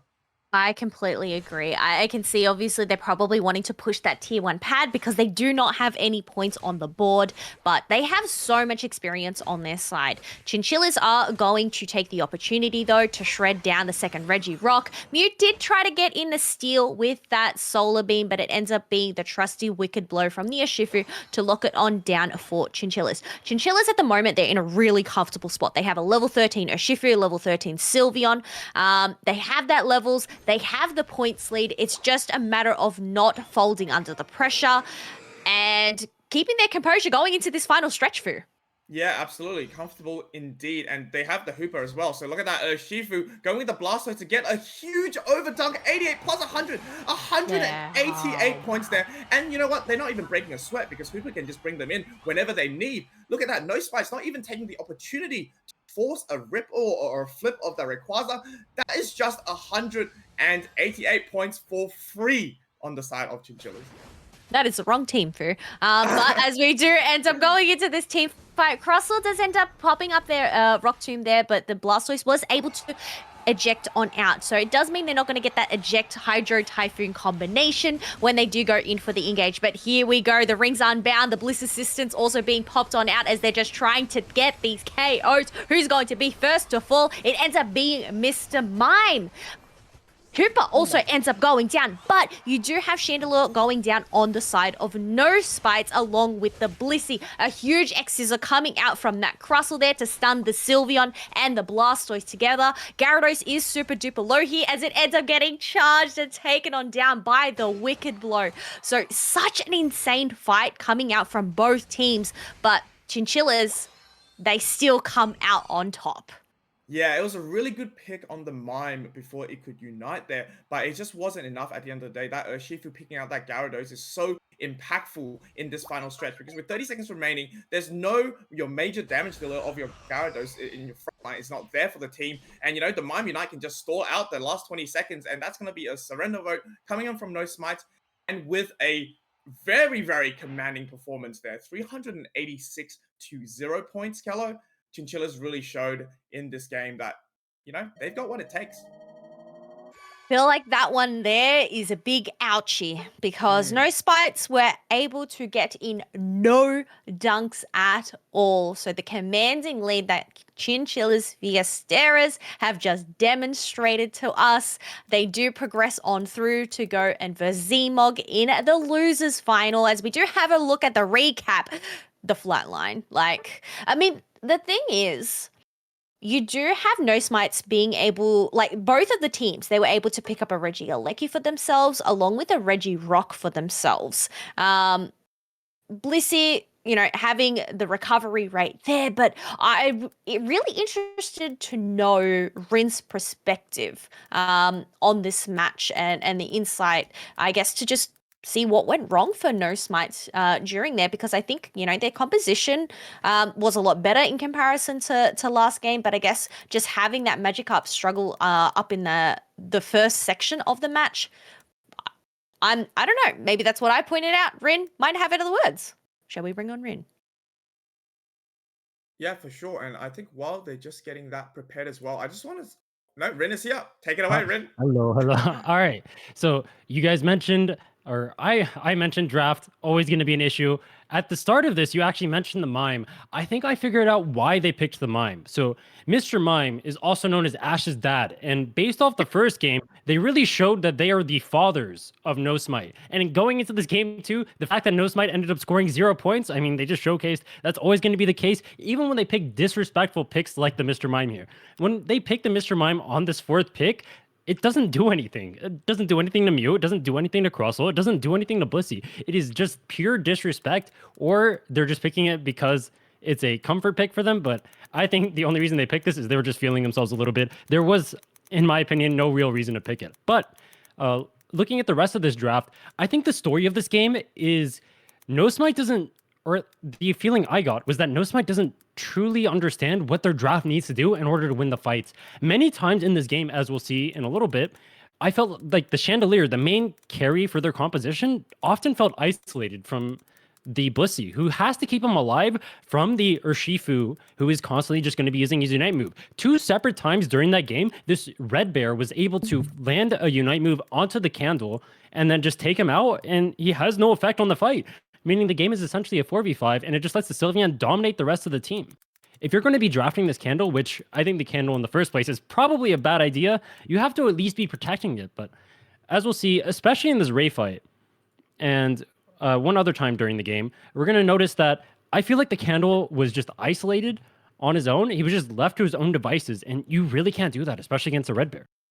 So as we pull up a little bit, we see the Unite move from the Blissey going onto the Mew, and the Urshifu here is going to dive past everyone, uses the Unite move on the Candle, and then the Candle just gets taken out. This fight from this point just becomes so easy for them to clean up. Like, you can see the Blissey here going down. You can see now it's a 3v3 with Sylveon still having his Unite move. It's just, if you want to play this comp, you have to be protecting the Candle. You can't let your carries get isolated like that. The Blissey cannot be the one pushing up to the point where he gets his Unite move forced, and I think that's really what cost him No Smite the game here. I think what was really unfortunate was the Blissey uniting the Mew as well, instead of something like a Gyarados perhaps, or even the Chandelier, because like you said, the Chandelier was just unprotected. The Gyarados didn't really have enough oomph at the end of the day to just take down that Urshifu. What do you think about that? Do you think that it was intended unite there on the Mew just to save it, or maybe it was just unfortunate, I guess? The Unite move in that scenario wasn't even for the Mew. It was for the Blissey because the Blissey ended up pushing up too far. As let me go back to the footage right here. So you can see the Blissey is caught out of position, actually frontlining when the Crustle needs to be the one in the front. He ends up getting hit by the Wicked Blow, and he has to Unite move to get out, which is the proper play, but the Blissey shouldn't even be there in the first place. Once again, you need to be with your Candle. You need to be with your Gyarados. You can't be frontlining with the Blissey. You just need to be right next to your carries, knowing what the enemy team composition has to do to win. You have the damage to be able to pick out the enemy. You have the Gyarados that can just shred the tanks. You have the Candle that can shred the tanks. You have the Mew you have to protect. You do not have to be pushing up. You need your carries to be with you. And when I see stuff like this, it makes me think that they haven't gone over what their team comp needs to do in order to win in the draft phase, which I think is one of the most fundamental things that teams get wrong when they play this game. Some tough love coming out from Rin there, but definitely some notes that this team would have to take on moving forward, I guess, into any further competitions they do decide to enter. Because it does mean we have to say goodbye to No Spites for the Unity Clash. But before we do head off into the losers final, any final words?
it's 10:35 and I can't feel your arms around me.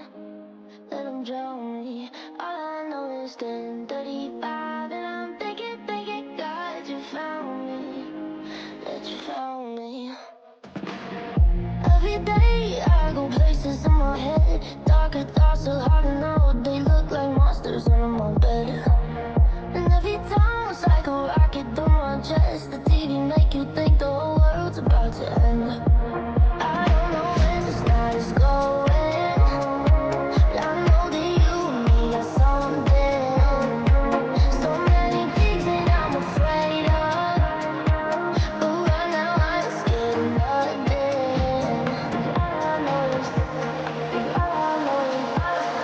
All I know is 10:35 and I can't feel your arms around me. Let them drown me. All I know is 10:35 and I'm thinking, God, you found me. That you found me. Don't you worry about tomorrow. Don't you worry, no time for sorrow. 10:35 and I can't feel your arms around me. Let them drown me. Every night I go places in my dreams, so many never ends in other ways. I don't know what it means, but this is it. I know the sun will wake me up. Tell me I'll be done to not get what I want. I don't know where this night is going, but I know that you and me got something. So many things that I'm afraid of, but right now I'm scared of nothing. All I know is 10:35 and I can't feel your arms around me. Let them drown me. All I know is 10:35 and I'm thinking, God, you found me. That you found me. Don't you worry about tomorrow. Don't you worry, no time for sorrow. I know it's 10:35 and I can't feel your arms around me. Let them drown me.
That's the motto. Throw back with no chaser, with no trouble. Popping that moe, baby, let's make some bubbles. Puffing on that gelato. Wanna be seeing double. Gotta do what you gotta believe it. We ain't got no plans to leave it. Tell all of your friends to be here. We ain't gonna sleep all weekend. Oh, you know, that's the motto. Drop a few bills and pop a few champagne bottles. Throwing that money like you just won the lotto. We've been up all damn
all damn summer.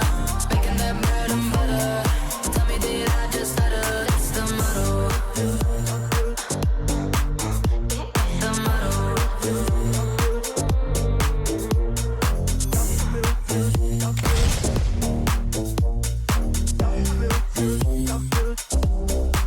Man, last night was crazy. It felt like a dream.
I'm finding ways to articulate the feeling I'm going through.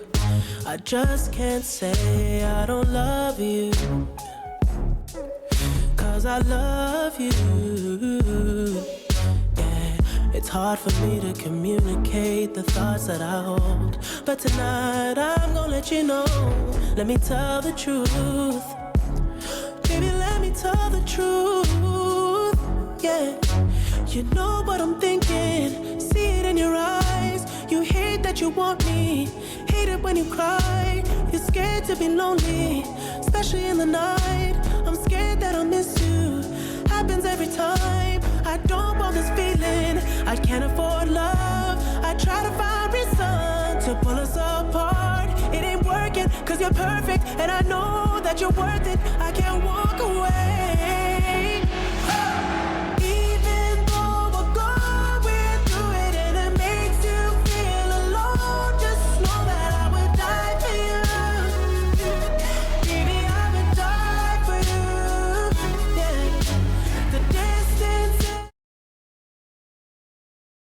How is it going, everyone? Rin, welcome back. We are here for the losers final, Zmog versus Chinchillas. What great games we've already seen from these two teams. What do you expect we're going to see in the draft, as you are now being dubbed the draft expert?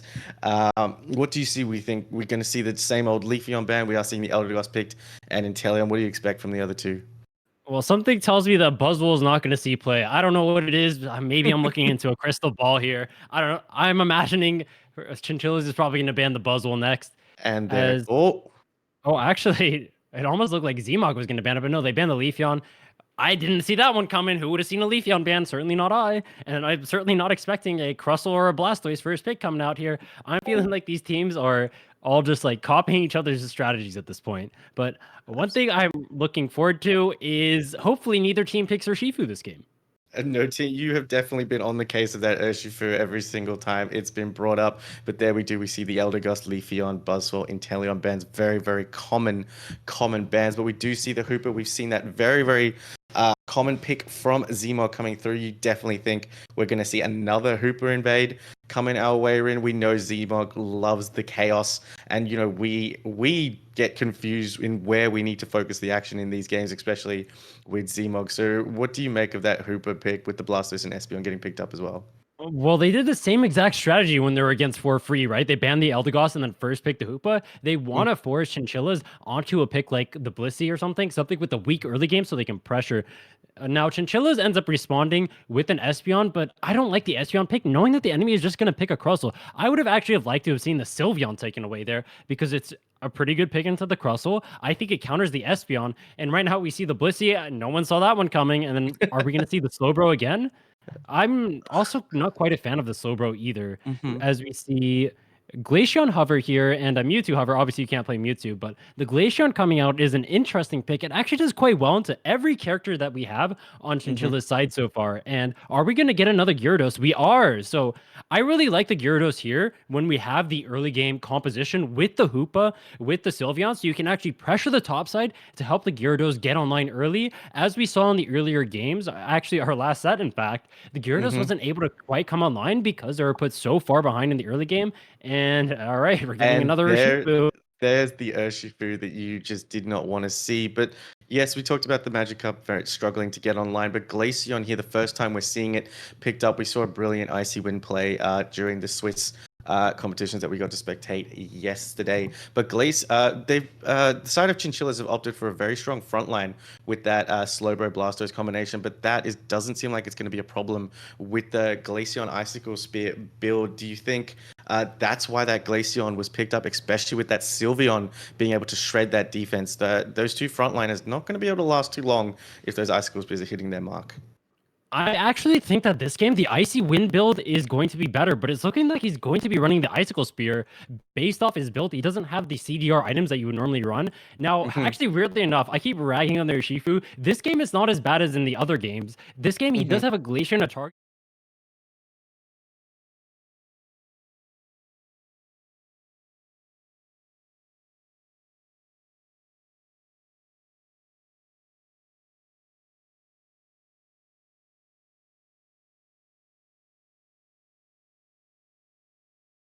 Proc the shield and then also end up CCing the Glaceon as well. So you can bypass that shield without anyone even procking it. But then on top of that, you also have a Blastoise to proc it, you have Egg Bomb to proc it, and you're going to have Scald that can also proc it. So Urshifu, as much as I'm ragging on it, not as bad this game as you would normally think.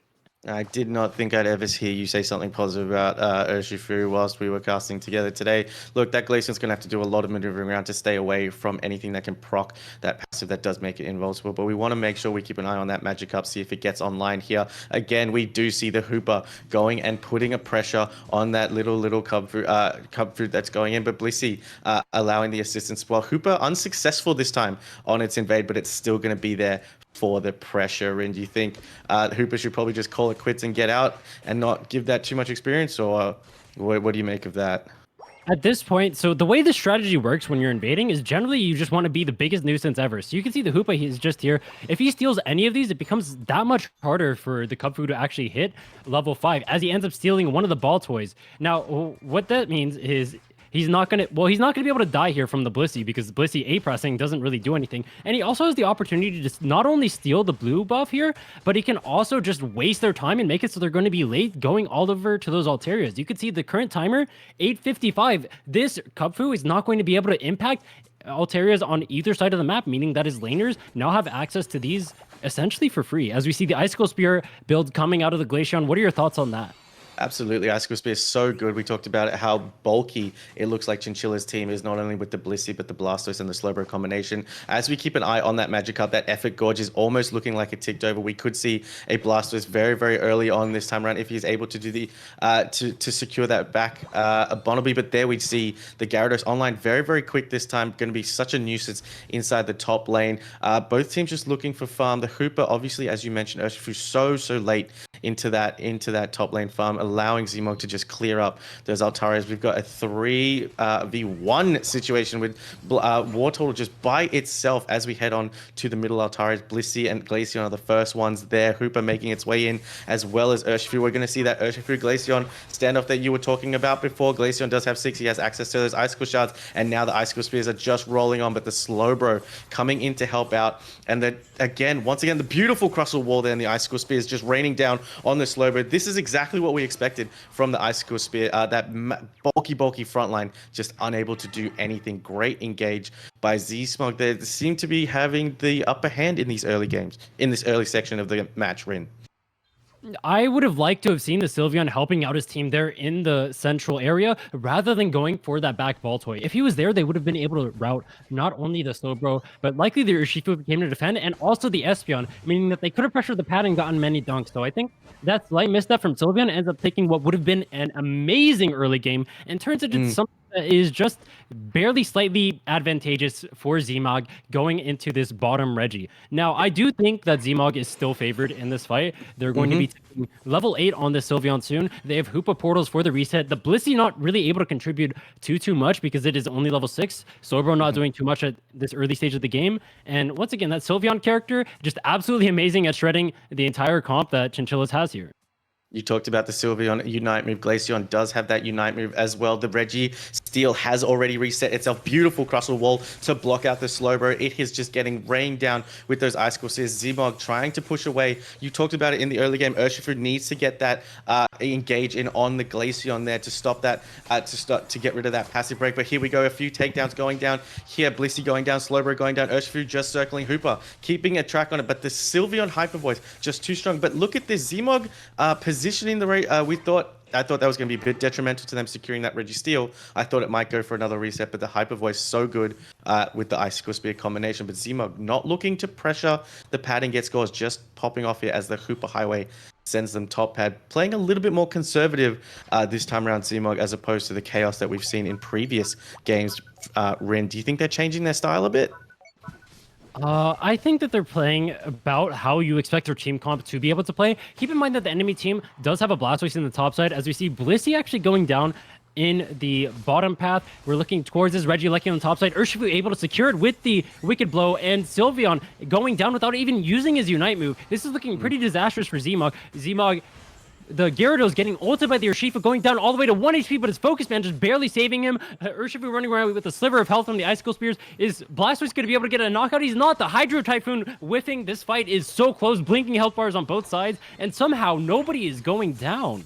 Absolutely. We saw two Unite moves used there, the Espeon and the Blastoise Hydro Typhoon being used, both unable to actually provide the knock-up and CC that both of those moves provide, but now as a 3v4 inside that top lane, the Blastoise is going in, the Surf trying to get them out, the Icicle Spears still doing their job, but Hoopa portals, the Glacial stage has been set, the Icicle Spears are starting to rain down, Blissey has been taken down, the Espeon getting taken down as well, and it looks like it's just a matter of time before the Blastoise goes down, and now look at this, we're getting a nice big 40 overdunk. In the meantime, we have Urshifu dunking 40 on the opposite side as well, just opting to go for the score instead of helping the teammates out, but now trying to get that red buff as he's being pressured by the Hoopa, but the Sylveon managing to secure the Urshifu just caught out herein, now being pressured by two of some of the most dangerous combinations with that Glaceon and the Sylveon going down there.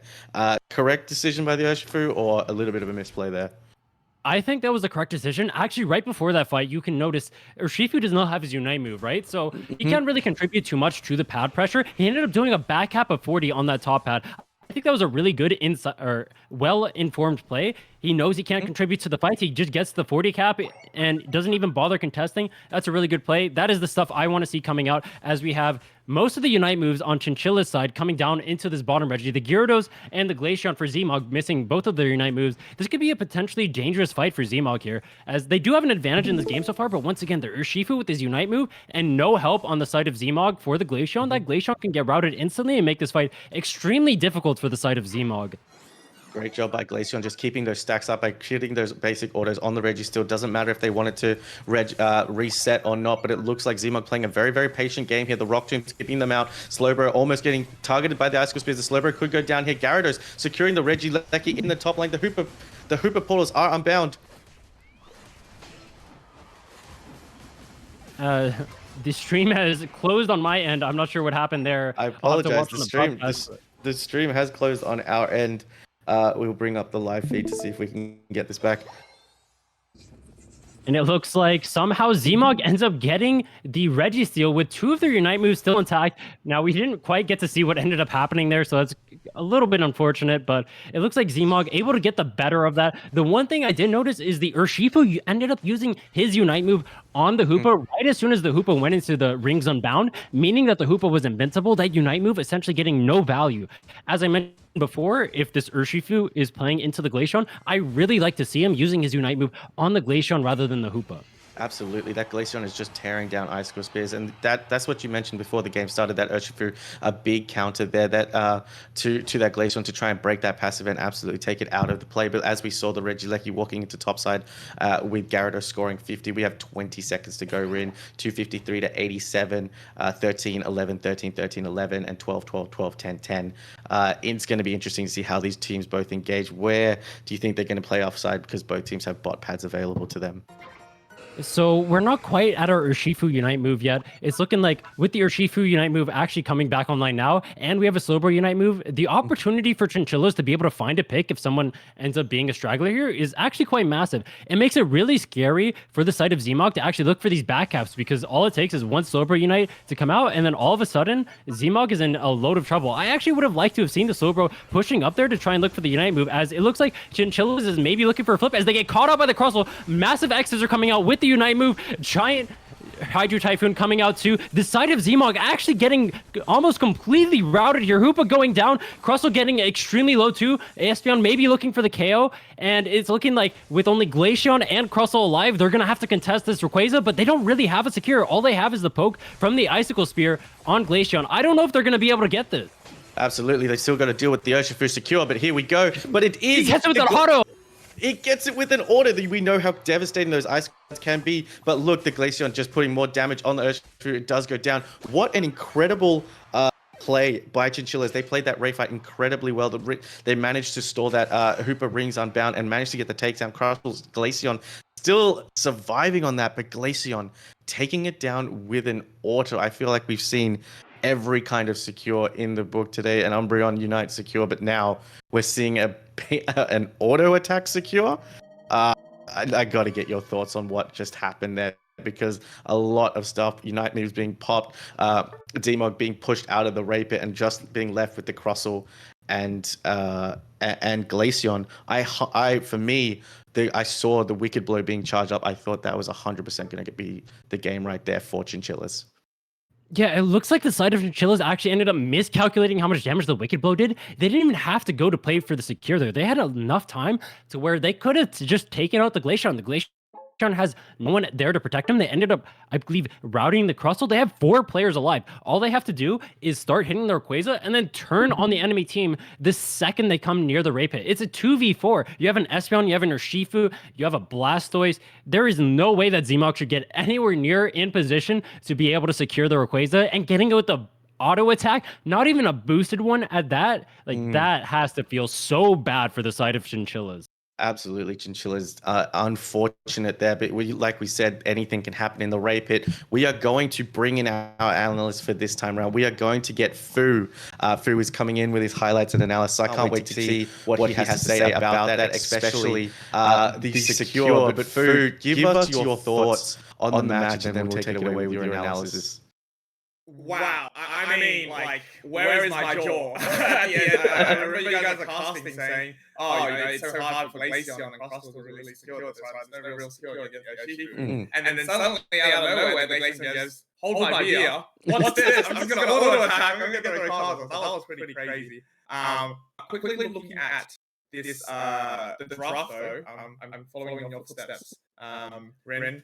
I want to talk about the Glaceon pick. I think the Glaceon pick is really crazy. I can see the... hopefully that will pop it up.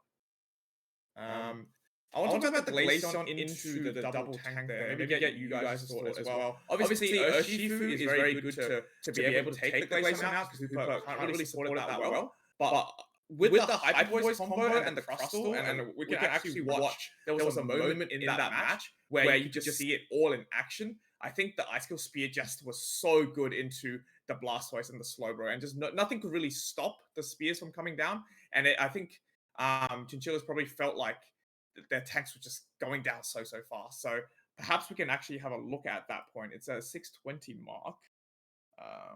Let me have a look whether we can bring it up. No, You mentioned my thoughts on the Glaceon and the Icicle Spear into double tanks. I think that actually Icy Wind, I would have preferred to have seen the Icy Wind build come out here because I think you should, in theory, have such a difficult time stacking up the Icicle Spears into a Slowbro Unite move potentially coming out. They have no way of keeping this Glaceon alive if a Slowbro Unite comes out, if an Urshifu Unite comes out. This, I think the extra instant poke that you get from Icy Wind, just being able to delete characters off the map would have just been way more effective.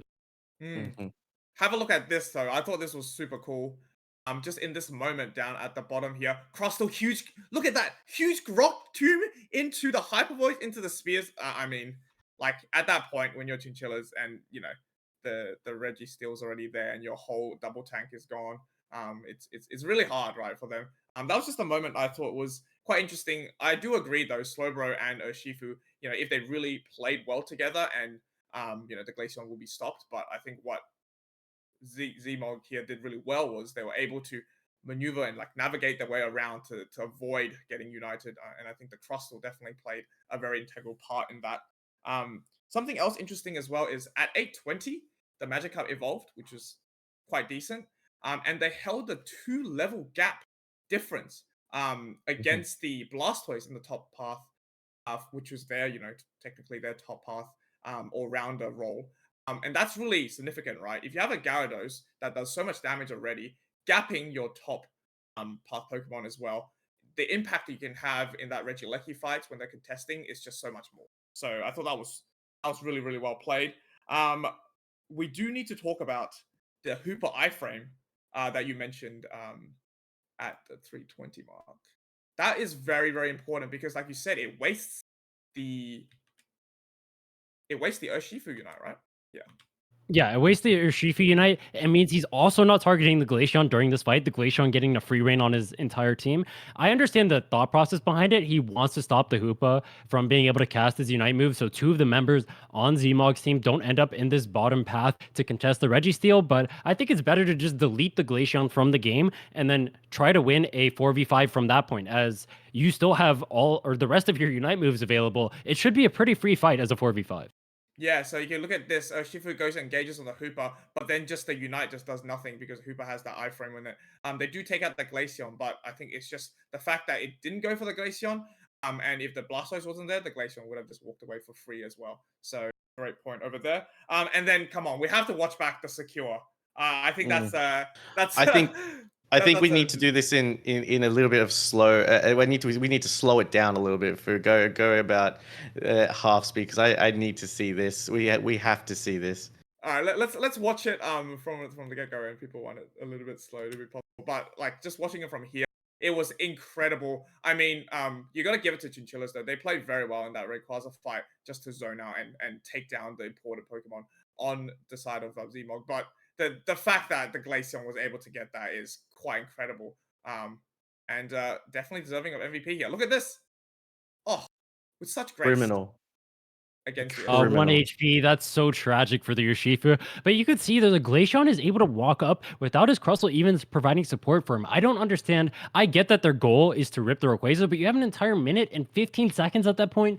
Everyone on the side of Zmog is still respawning. Stop letting the Glaceon just auto attack you for free and just turn on him. Just kill him. You take him out of the game. He's KO'd. Now all of a sudden, Zmog has literally zero chance of winning the game. That game is so free. I understand that teams want to rip the Rayquaza. You have adrenaline going through your veins. You just routed 3 of the players on the side of Zmog. Only one of yours going down. You're feeling really pumped. You're like, we have to do Ray. You have to do Ray. You have to do Ray. These are the kind of comms going through in this situation. But you have to realize the Glaceon can only do damage to you if it starts ramping from auto attacking some of the players on your team. So if everyone just converges on him at once, especially with how much time you have, he can't do anything. There's no reason that the Glaceon should have had an opportunity here to be able to steal, and that was a big fumble by Chinchillas. I think it's a tough call as well at that point because technically the Urshifu is favored in that scenario, right? You have Urshifu Espeon against a Crustal Glaceon, but it's just in this event, like you said, because no one turned on the Glaceon and the Urshifu did not manage to get that secure as well, it was left on 1 HP. It feels like a cascading of unfortunate events for Chinchillas there, and unfortunately lost them this game. Absolutely. Look, the one other thing I just want to point out before we head into game two is just how impressive those Crossel Rock Tombs were. You pointed out, Fu, in your highlights how good it was. It's isolating 3 or 4 members of the team at the same time and just allowing that Sylveon Hyper Voice and Glaceon Icicle Spear to just shred down the entire team. So great play by Z-Smog. They obviously, again, Chinchillas, like you mentioned, Rin, they should be securing that. They should be doing better to keep the Glaceon out of the raid pit. Let's hope that in the second game, these teams make those adjustments before we see what goes on. But I think the teams are in draft. We're going to switch it over and we're going to see our second game of Chinchillas versus Z-Smog. Fu, take a little bit of a break. We'll see you after game two to get a little bit more of your analysis and highlights. Cool. Have fun.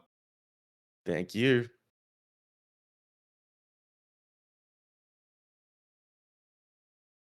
So as we're waiting to swap over to the draft screen, what are some things that you want to see them adapt to going into this game two from the side of Chinchillas? Look, honestly, I'm waiting to see if they're going to actually ban that Glaceon, because it was so effective. That Glaceon Sylveon combination. Perhaps we see Chinchillas at least take one away from them. We know how powerful Sylveon is with that Hyper Voice combination. With anything that we've seen so far, I don't know how you felt about the Urshifu. I'm thinking you don't want to see it be picked up in game two, Rin. Look, it's interesting. It was a very well thought out game, a lot of good stuff, and obviously getting that stopping that Gyarados from probably getting online is going to be interesting. I don't know how much will change inside the ban phase, but it looks like we're going to get a Crossel ban. That Crossel was so impactful. I feel like it was possibly the very silent MVP of that match with those Rock Tombs doing so well, but it looks like we're seeing a Inteleon ban first up, and then a Buzzswell. So very common picks for the first round. What do you make of those? Well, I'm making that we're going to see a Leafeon ban, and then we're going to see, I don't know, it could be either a Crustle ban or a Blastoise ban or a Hoopa ban. I feel like the bans at this point, we're just going through a roulette of whatever characters we want to shuffle that are normally banned. As do they end up skipping their ban there? It looks like they skipped their ban and actually didn't even ban a character. I'm not sure what's going on Wow. there. Chinchilla should have banned something, right? Yeah, so the Chinchillas Leafeon have here not. is actually left up. The Leafeon here is viable now. All the evolutions are now available to be picked. Could we see double evolution on either team? You know, Leafeon, Sylveon, Espeon, Umbreon, all available to be picked right now. And there you go. You predicted it, Ren. I feel like that crystal ball is working for you very, very well. Picking up the Leafeon, and then it looks like Z-Smog going for the Slowbro and Espeon pick. You think we're going to see the other two evolutions picked up? Well, I'm thinking we're going to see a Crustle and a Sylveon coming out right now, and I don't understand what the priority on this Espeon pick is. You already know that the enemy team is going to be picking these Crustles to counter you. I also don't understand the priority on the Slowbro here. Maybe it's to steal it away from Chinchillas, but I just don't like these. And the Blissey coming out here, I also don't understand that one. You have Hoopa and Eldegoss still available, so you're not pinched for supports. You still have Sylveon available, and it does extremely well into what Zmog has drafted so far, while also leaving your support position very open for you to draft whatever you want. And I would not be surprised to see Zmog taking the Sylveon here. Well, Zevog look like they're going for the Sylveon, but they're trying to find it. But no, it instead is the Gyarados pick. It worked out very well for them last time, being able to get online so quickly. The Hooper getting picked up well as well. And look, the Chinchillas have decided to go with the Glaceon pick. They said, you guys did it in the first game. Let's see if we could do it in the second game. And there is another Urshifu pick for you. And I feel like you're sick of seeing that Pokemon so far. And then the final pick for Zmog is going to be Blaziken. Two Mons that you haven't been the biggest fan of in the Unity Clash for day two, with Urshifu and Blaziken being picked up.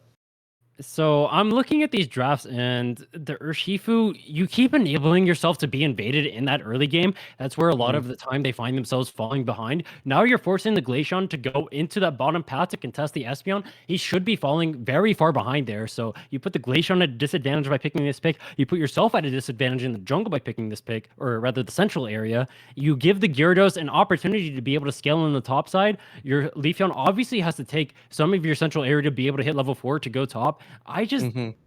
I understand picking Urshifu in certain spots, and it seems like he seems to favor the Urshifu a lot because it's a comfort pick, but Mm. I don't like just like wildly picking Urshifu in every single game for seemingly no reason. Now, we mentioned me not liking the Blaziken too often. In this game, actually, I think the Blaziken can be pretty fine. He can proc the Glaceon shield pretty well. He can actually do very well into the Leafeon. He has enough early game with the Hoopa, with the Espeon. He can actually get out of the early game pretty easily. I think the Blaziken here is actually fine. What I'm Oh, really amazing. looking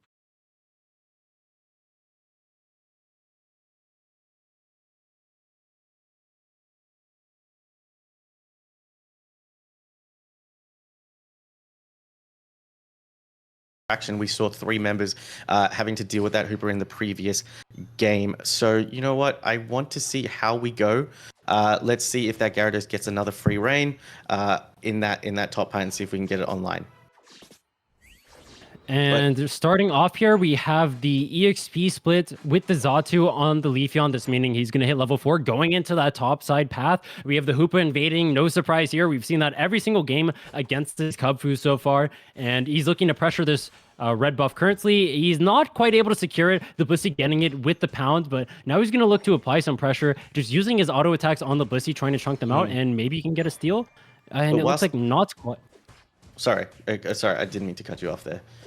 The Hooper you're- doing a fantastic job just providing a distraction. I was just going to point out, whilst that was all going on, Magikarp able to get a little stack in as well as increasing that effort gauge, so we might see that Gyarados online as quickly as possible. But it looks like Hooper is just taking the attention away from the blue buff. This is going to cause such a problem, such a delay for Chinchillas, and Hooper doing such a good job at being a distraction. But Leafeon fully evolved, Magikarp trying to get these back farms. Look at that effort gauge, it's almost fully up, and Torchic is evolved as well. Glaceon online, but Kubfu now sitting pretty in the bottom area. Brilliant move by Combuskin. Again, we see it all the time. It's pulling that farm towards them, and now it's just about getting that Gyarados online. Once again, more chaos from Z-Smug as they liked to, as we've seen from them consistently, Rin. So what I want to point out here is with the Cubfu being picked up in the early game, he's still not level 5. He's not able to impact those topside Altarias. This Magikarp almost becoming a Gyarados now at 820. He just needs, I believe, 1 more farm. And I think this is all a result of these Urshifu picks. The Urshifu getting invaded, not able to help the Leafeon in this topside. The Blissey having to be there with the Urshifu to babysit him constantly. It just means that this Magikarp can get out of the early game well. The Blaziken able to get out of the early game as well. And I think that plays more into the strategy that Zmog is looking for here than what Chinchillas really should be looking for as we see the Gyarados evolution come online. Yeah, he's using that bounce Dragon Black combination, able to pressure that Leafeon, who just has to back away to its pad. The hyperspace hole's doing great job. But look, Zmog getting a majority of those middle Altarias. Hooper proving to be such a detriment to Chinchillas at the moment. They just have no answer to it. But the Icicle Spears are raining down. Glaceon passive was broken. Espeon surviving there. No takedowns yet. The Solar Blade's doing big damage. But the Hooper Portal with a 3v2 situation against the Leafeon, getting bounced on by the Gyarados. Hooper doing the stun. Blaziken going in with the Fist of Fire and with the Focus Blast does take down the Leafeon. And now Z-Smug are just going to try and get these stacks in whilst they get free reign of those 720 Altarias. Great push there by Z-Smug. Now, I don't want to keep harping on it, but everything that is happening in this game, the Gyarados snowballing the top side, the Blaziken now being level 8, having an advantage on everyone in the game currently, despite having a not good early game, it all results from the fact that they keep picking this Urshifu jungle, putting them at a disadvantage in the early game. Now, it looks like the Hoopa pushing up very aggressively here, maybe going down to the Icicle Spears. Nope, at 1 HP, the Slowbro able to block those Icicle Spears. The Flash eject Unite move coming out of the Espeon as he's taken down to 1 HP as well. Blaziken looking like he's at 1 HP. Everyone on Zmog's side blinking health bar is not able to secure the Regirock either. This is looking like a disaster so far for Zmog. They might get their pad pressured from this. Really good play from Chinchillas there. We talked about how they were going behind, but great engage. Urshifu finally securing that Glaceon, just putting a lot of pressure on that with the Icicle Spears. But no, Chinchillas deciding not to push the pad, deciding to back off because a few of them were just a little bit low. But great eject Unite move there from Espeon to try and build up, but it didn't quite work out for Z-Smug. But that Hooper Highway is still active, so I really think Chinchillas need to pressure that bottom pad and get rid of that travel ability from Zmog as we look to see who is going to pressure this top Lecky first. And you talk about pressuring these pads against the Hoopa. We see the Hoopa pressuring the topside pad, able to break it. Now the Regieleki able to crash into the T2. They have their Unite move on the Gyarados. They should be able to pressure this with the Aleki super easily as they're going to get it. And it looks like the Gyarados being pressured. I'm surprised the Urshifu did not use his Unite move there to catch out the Gyarados. But it looks like Gyarados is just going to get out unscathed. Hoopa being here pretty low. And the steal comes out on the Regieleki from the Leafeon Solar Blade. Everyone on the side of Chinchilla is getting extremely low. A KO on the Crust on the bot side. I don't even know what's going on. There's chaos everywhere on the Rift right now. And it looks like Urshifu may go down. No, the Unite move coming out with the Blissey Unite coming out too. We have 2 down on the side of Zmog. Espeon's Unite coming out, but I don't believe he's going to be able to hold this pad against the Urshifu. A Wicked Blow coming out, pushing him away from the pad. The Regieleki crashing, and that is a big, I want to say 100 cap coming out, as there is chaos on the other side of the map as well. Absolutely. Great push there from Chinchillas on the top side. The Emerald 2-step from the Leafeon doing big damage onto the Blaziken, who was not able to get out, and Urshifu managing to strike out down and take out the KO as well as pushing that pad. Great cap there, bringing those scores a little bit, leaving, like you said, there is just chaos all over the map going on.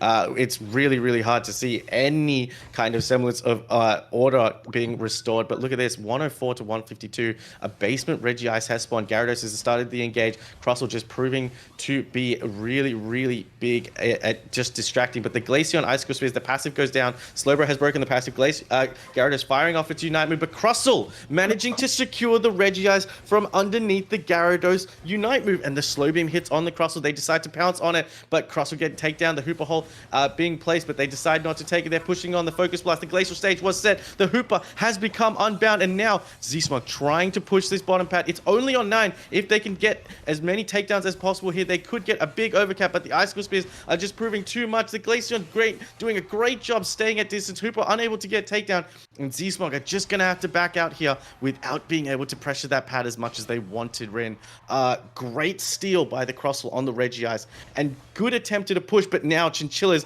looking to fight back and try and break this bottom pad of Zmog.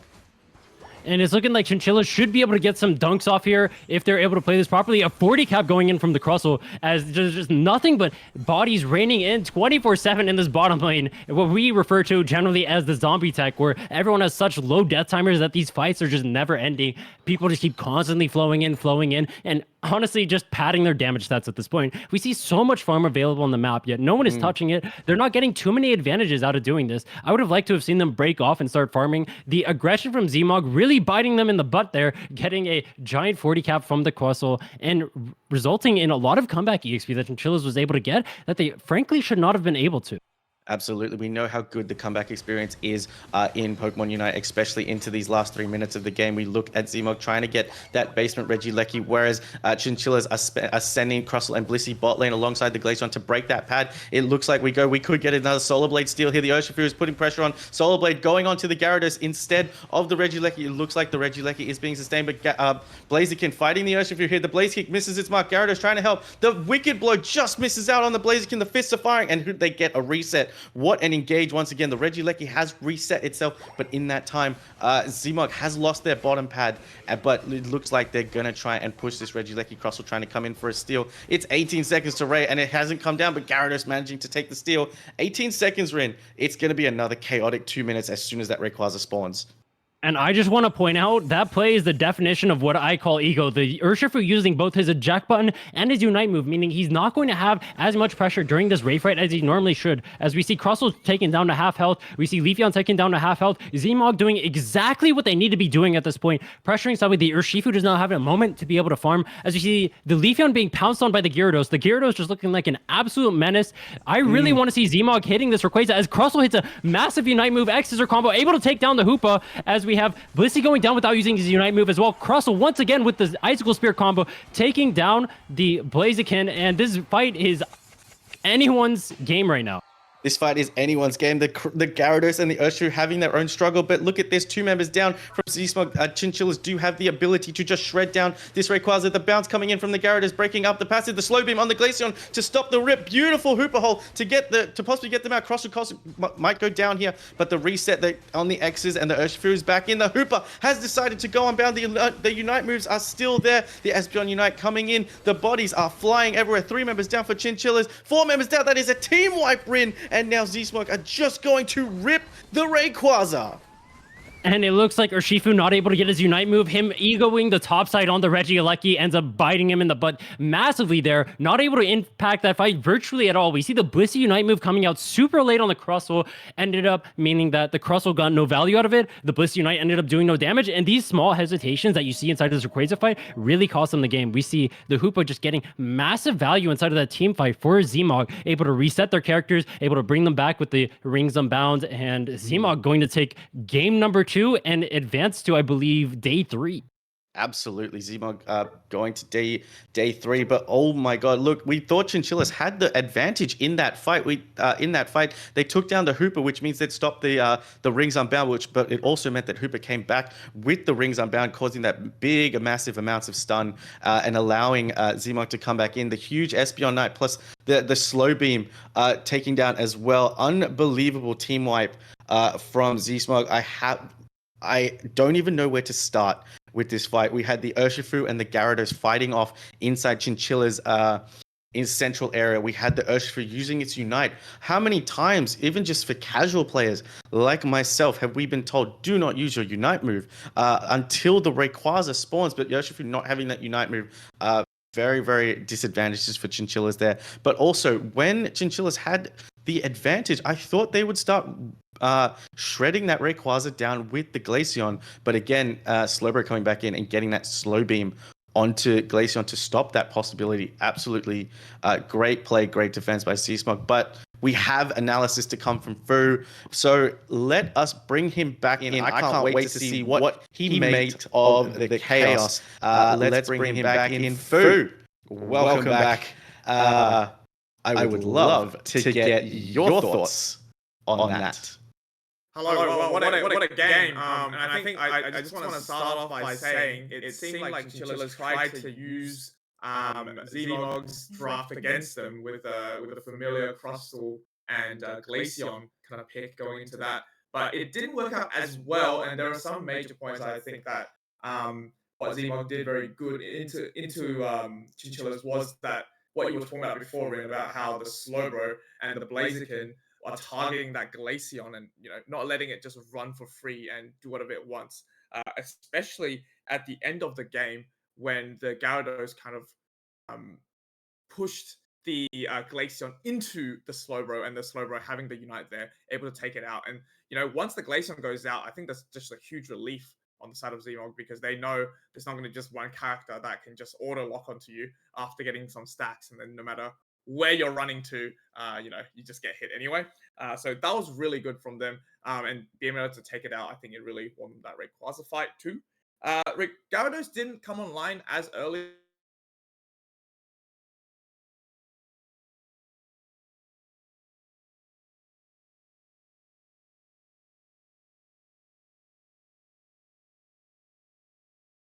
It's just a little bit of a thrill ride, and just I guess an ode to how awesome today's action has been. We really get to see everything, don't we? In this Unity Clash, I really thought the Gyarados had a great opportunity with the Blaziken there to get this Regice. Obviously this Regice isn't too impactful which way it goes, but the fact that the Crustle got this over to incredible, Pokemon known for the secure is pretty nutty, and that's what I thought of that. And then the last bit is, we mentioned before, the Urshifu Unite and the eject at like 230. I mean, if there's anything that could stop one of the Pokemon on the opposite team, it was an Urshifu Unite, and the fact that they just used it. You talked about, maybe it was an Ego Unite, Rin. I don't know too well these players. I don't know how they perform normally. But like you said, Lobo, normally when you're uniting, probably after the 230 mark, it's a little bit rough, isn't it, going to that Rayquaza fight? And we saw it come out as well, because it just seemed like the Urshifu wasn't there or impactful at all in that Rayquaza fight. And then, leaving your two little evolutions running about, bit of a tough ask for the rest of the team. I don't know whether I echoed your thoughts as well, Rin and Lobo. I think that the Crustle on the side of Chinchillas was such a good character. Obviously, you mentioned the steal here. In that Rayquaza fight, he ended up being so massive, getting so many multiple man stuns. The Rock Tombs being absolutely pivotal. But I mean, I hate to keep harping on it, but the Urshifu ruined the game from the early game, and then also ruined the game from the top Regieleki. And then just using your Unite move, making it so way your team essentially has to play the game 4v5 because Urshifu without a Unite is not a real character, which I'm pretty sure they identified in earlier games. But for some reason, when we go to these situations in games, we just don't think too much about what the impact of what we're doing does. So using a Unite move at 230, for example, is something that every player knows. If Urshifu is using his Unite there, you're going to lose that Rayquaza fight. Yet it still ends up happening anyway so often in these games. As we see here, we can see the Crustle landing massive, taking out the Hoopa solo, and then looking for more KOs, taking out the Blaziken there too, getting the Sobro chunked out of the fight. This fight was actually, despite the fact that it was essentially a 4v5 with the Urshifu not showing up, it was looking super good for the side of Chinchillas. They should have just turned on the Rayquaza here and prayed that they were able to secure, but it seems like maybe some miscommunication or not quite being sure about what needs to happen in this fight. The Glaceon getting pushed into the Sobro just results in them having too much chaos to be able to win the game, as we see more stuns coming out of the Crustle. Absolutely. Look, we talked about it before. I didn't see the point of the Urshifu and the Gyarados duking it out in the other central area. Also, Chinchillas did such a good job on the early game, but we didn't see the Unites being used by Hooper or Slowbro, so that definitely had to play into a factor when they came back in. And obviously, we got the Glaceon getting pushed into the slow beam, and then the Rings Unbound really providing that big area of effect stun, which then allowed for Zmog to get the team wipe. But then I guess if possibly the Urshifu was in the central area instead of having a 1v1 with the Gyarados, then possibly when they do turn and finally rip on the Rayquaza, it could have been more effective for them. There could have been a little bit more protection for the Glaceon, but unfortunately, Zmog played it very, very well, coming back in very quickly. But again, another game just full of brawling, full of chaos. Like you mentioned this throughout the game, Rin. There was a lot of experience. We can see it on the minimap. There's yellow dots all over the place that you said you would like to see them go break off and farm, but instead, we see on the minimap the characters, the Pokemon, they are the red dots. They just wanted to farm the red dots instead of the yellow ones. So it's an interesting thing that they decided. What do you think the mentality is of that, of going in? Especially, I actually want to ask Fu this. What do you think the mentality is of not choosing to go and farm, but just choosing to brawl consistently? Is it about losing momentum, or is it about not trying to give any which way? Death timers are so low. Rin called it the zombie effect, where they just keep coming back in. So I'd love to get your take on why there was so much brawling. I mean, there are some factors, right, that can contribute to them just fighting each other instead of getting value somewhere else on the map. One of them is maybe just the adrenaline, right? You're in the game. It's only a 10-minute game. You are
at Unite Battle Hub currently. But I guess we'll say our thank yous. So thank you so much to Fu, Lobo, and Rin for today. Massive thank you as well to our behind the scenes crew, Shivam, Rasanda, plus all of the other admins and mods that were involved in today. Big shout outs as well over to Chris, Purple, and of course Unite Battle Hub for providing other coverage for the other pools. And of course to everybody who did tune in to support the stream and all of our players that did participate today. So massive thanks, massive good jobs all around. Any final wrap up, final words for you, Fu, as well? I mean, I'm just excited for tomorrow, Kello. It's 2 days of just incredible action, and it all comes down to what happens tomorrow. I'm sure the teams are very, very excited. These are going to be, your top 8 going into that double Ilum. Bragging rights, the 250. It's going to be crazy. And also, thank you to you, Kello. I know we always have to remind ourselves that we are a team of forecasters here today. I think everyone did a fantastic job. Any final thoughts, Lobo, before we do wrap on up today? Absolutely amazing. I thought the Swiss, what a different day we had to day one. The Swiss was amazing. And then getting to see the best of 3, just the amazing matches we got to see. I'm so excited to see what's going to go on for tomorrow. But yeah, thank you to everyone that was here watching. Thank you for everyone that was showing support, everyone behind the scenes. Thank you to Kilo. Thank you to Fu. Thank you to Rin. You guys have been absolutely amazing to cast alongside. Thanks, Lobo. And how about yourself, Rin, before we wrap on up for today? I just want to say that I think tomorrow is going to be an absolute bloodbath. So we have some amazing teams that we saw earlier today playing for free. I mean bloodbath in like a good way. Like we're going to see a lot of action. 2 of the teams I'm very familiar with that are from Brazil that I have a lot of scrim experience with. I know they love to fight. We saw a lot of fighting today. Obviously, Zmog was fighting the entire game today. We saw a lot of for free fighting the entire game today. I think that tomorrow we're just going to see nothing but constant action, and that's going to be great for the fans at home to watch. And speaking of shoutouts, I just want to shout out everyone watching. These kinds of things don't happen without the people at home, so shout out to everyone watching right now.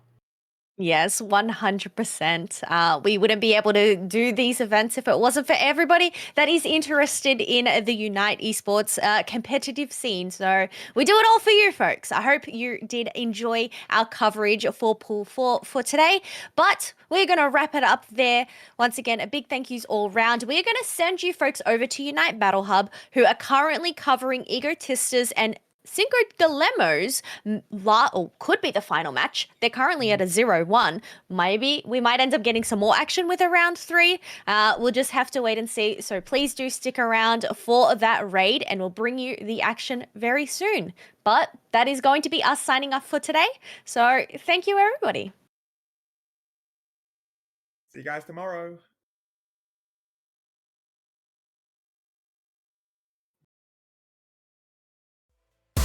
Every time I lose control, wanna take a bite and take it all. I feel like I'm an